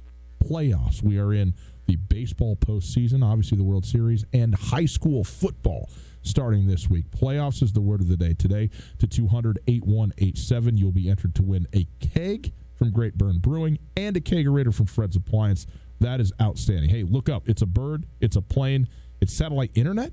That's right. High-speed internet delivered from a satellite right to where you live. When you're beyond the reach of cable and fiber internet, look up. Eagle Satellite is our community's authorized HughesNet retailer. With HughesNet, you'll have fast speeds, unlimited data with no hard data limits, and the built-in Wi-Fi you need. Eagle Satellite has proudly helped our community get online for 39 years, and this year they want to help you get connected too. For a limited time, you can get free standard installation when you order HughesNet. Call Eagle Satellite at 406-728-9999 and see for yourself why HughesNet is America's #1 choice for satellite internet. That's Eagle Satellite, 406-728-9999. Eagle Satellite and HughesNet proudly connecting our community. We combine quality ingredients with home-style recipes to create the Montana Club's fall comfort food menu. Savor our tender boneless beef short rib or caramelized brandy apple pork shank. Dig into our classic savory chicken pot pie or fall for our zesty skillet lasagna. Top things off with our creamy pumpkin skillet a la mode. Scratch-made comfort food that's as real as it gets. Served 11:30 to close at the Montana Club on Brooks and North Reserve, Missoula. In Western Montana, we know shopping local matters, and you may think you'd pay more for the quality and customer service that comes with it, but not at Selway Armory. Selway Armory is locally owned with knowledgeable specialists that can answer your questions. In addition to the expertise, though, Selway Armory also has a bigger selection and lower prices than the box stores. When you're in the market for firearms and accessories, save money with the experts at Selway Armory. Selway Armory, 2825 Stockyard Road, Unit E6, and online at selwayarmory.com. No matter how far you may go, there's always one just down the road. Town Pump, who pump it up. Joining your friends for a little get-together? Stop by your local Town Pump. Pick up a 12-pack of Bud, Miller, and Coors cans, 2 for $20, mix and match. While you're there, you may as well grab a bag of Ruffles Double XL chips, 2 for $6. Need it fast? Stop by Town Pump. There's one right down the road from you. Town Pump, right down the road. Pump it up, oh yeah. The big skies are open. Go wild with Opportunity Reward Checking. Go ahead, jump, dance, shout. Opportunity Reward Checking will make you do that. Go wild when you get your 1% cash back on qualified debit card purchases. It all starts with an Opportunity Reward Checking account from Opportunity Bank. Visit a branch today to get started. Then go wild and spend your 1% cash back however you want. Go wild with Reward Checking from Opportunity Bank. Some restrictions may apply. Member FDIC. It's time for the second annual Flippin' Fun Glow Run, a fundraiser for the Ravalli County Gymnastics Booster Club. Don your neon and lace up those running shoes for a glowing 5K and Kids Mile fun run at the Corvallis High School on Friday, November 1st. The run starts at dusk and the course is lit with glow sticks. Competitors are given glow sticks to wear. There'll be prizes to win, and all proceeds support gymnasts' competition fees. Sign up at eventbrite.com before or on October 23rd to get an event t-shirt. Are you interested in putting solar panels on your roof? Do you want the latest on Montana's renewable energy policies? The Montana Renewable Energy Association is a leading voice for renewable energy, education, and advocacy in Montana. From community-based clean energy events to advocating at the Montana legislature, they work to ensure Montana's future is powered by the sun, wind, and earth. Find out more about MREA and join as a member by visiting montanarenewables.org or calling 406-214-9405. Tootell and Nuanez on 102.9 ESPN Radio for Missoula.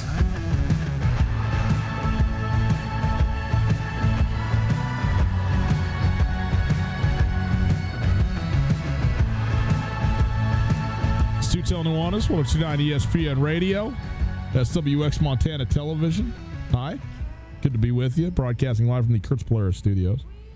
Kurtz Polaris at 2904 West Broadway in Missoula, Highway 83 in Sealy, online at kurtzpolaris.com.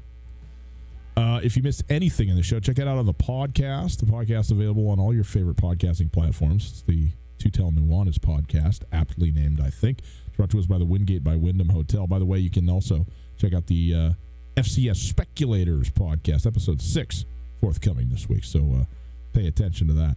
Coulter, Paul Feinbaum has said some words, and words have meaning. If I know anything for sure, I know that. And he said today his suggestion, and I don't know all the details, but that Notre Dame should buy out Brian Kelly and hire Urban Meyer. Now, I don't know, where Urban is on coaching again. He's obviously gotten out of it a couple of different times and kind of keeps getting sucked back in, it seems, so I don't know what his, physical, situation is and the headaches and that stuff. But we were talking about how Notre Dame is a team that can kind of get into the top 10, maybe even into the top 5, but they're never going to do it.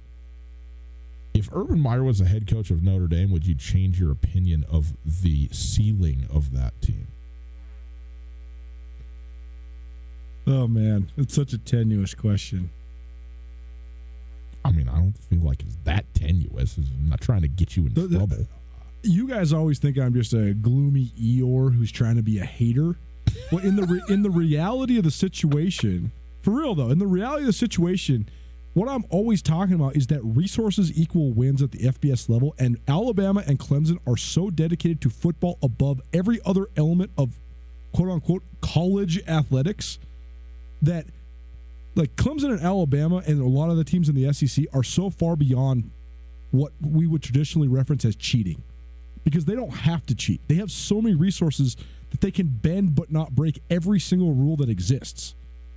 Nick Saban employs dozens of former FBS high-level assistants and coordinators as consultants, as analysts, as assistant strength coaches that are basically running linebacker meetings in the weight room while the guys work out.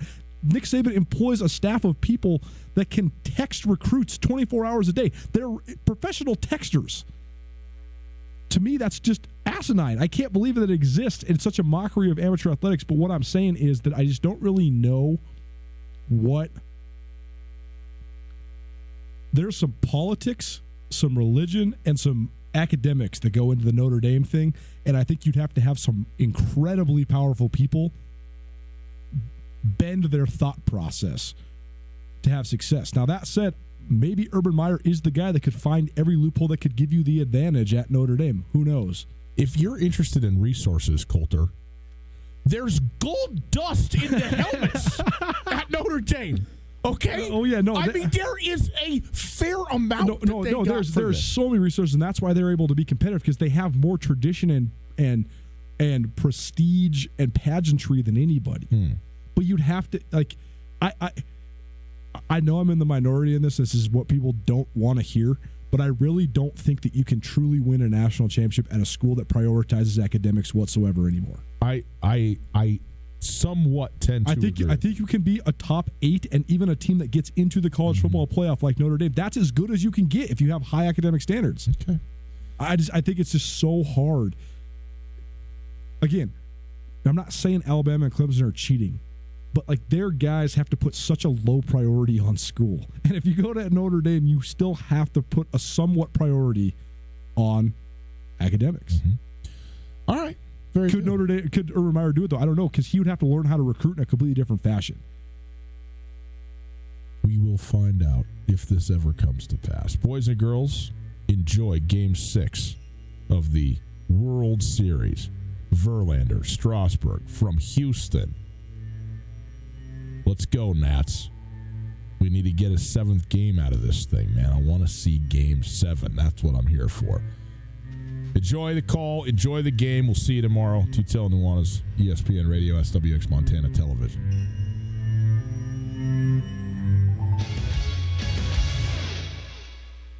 The Polaris Factory Authorized Clearance is here. The world's best-selling off-road lineup is priced to move with financing as low as 3.99% and rebates up to $3,500.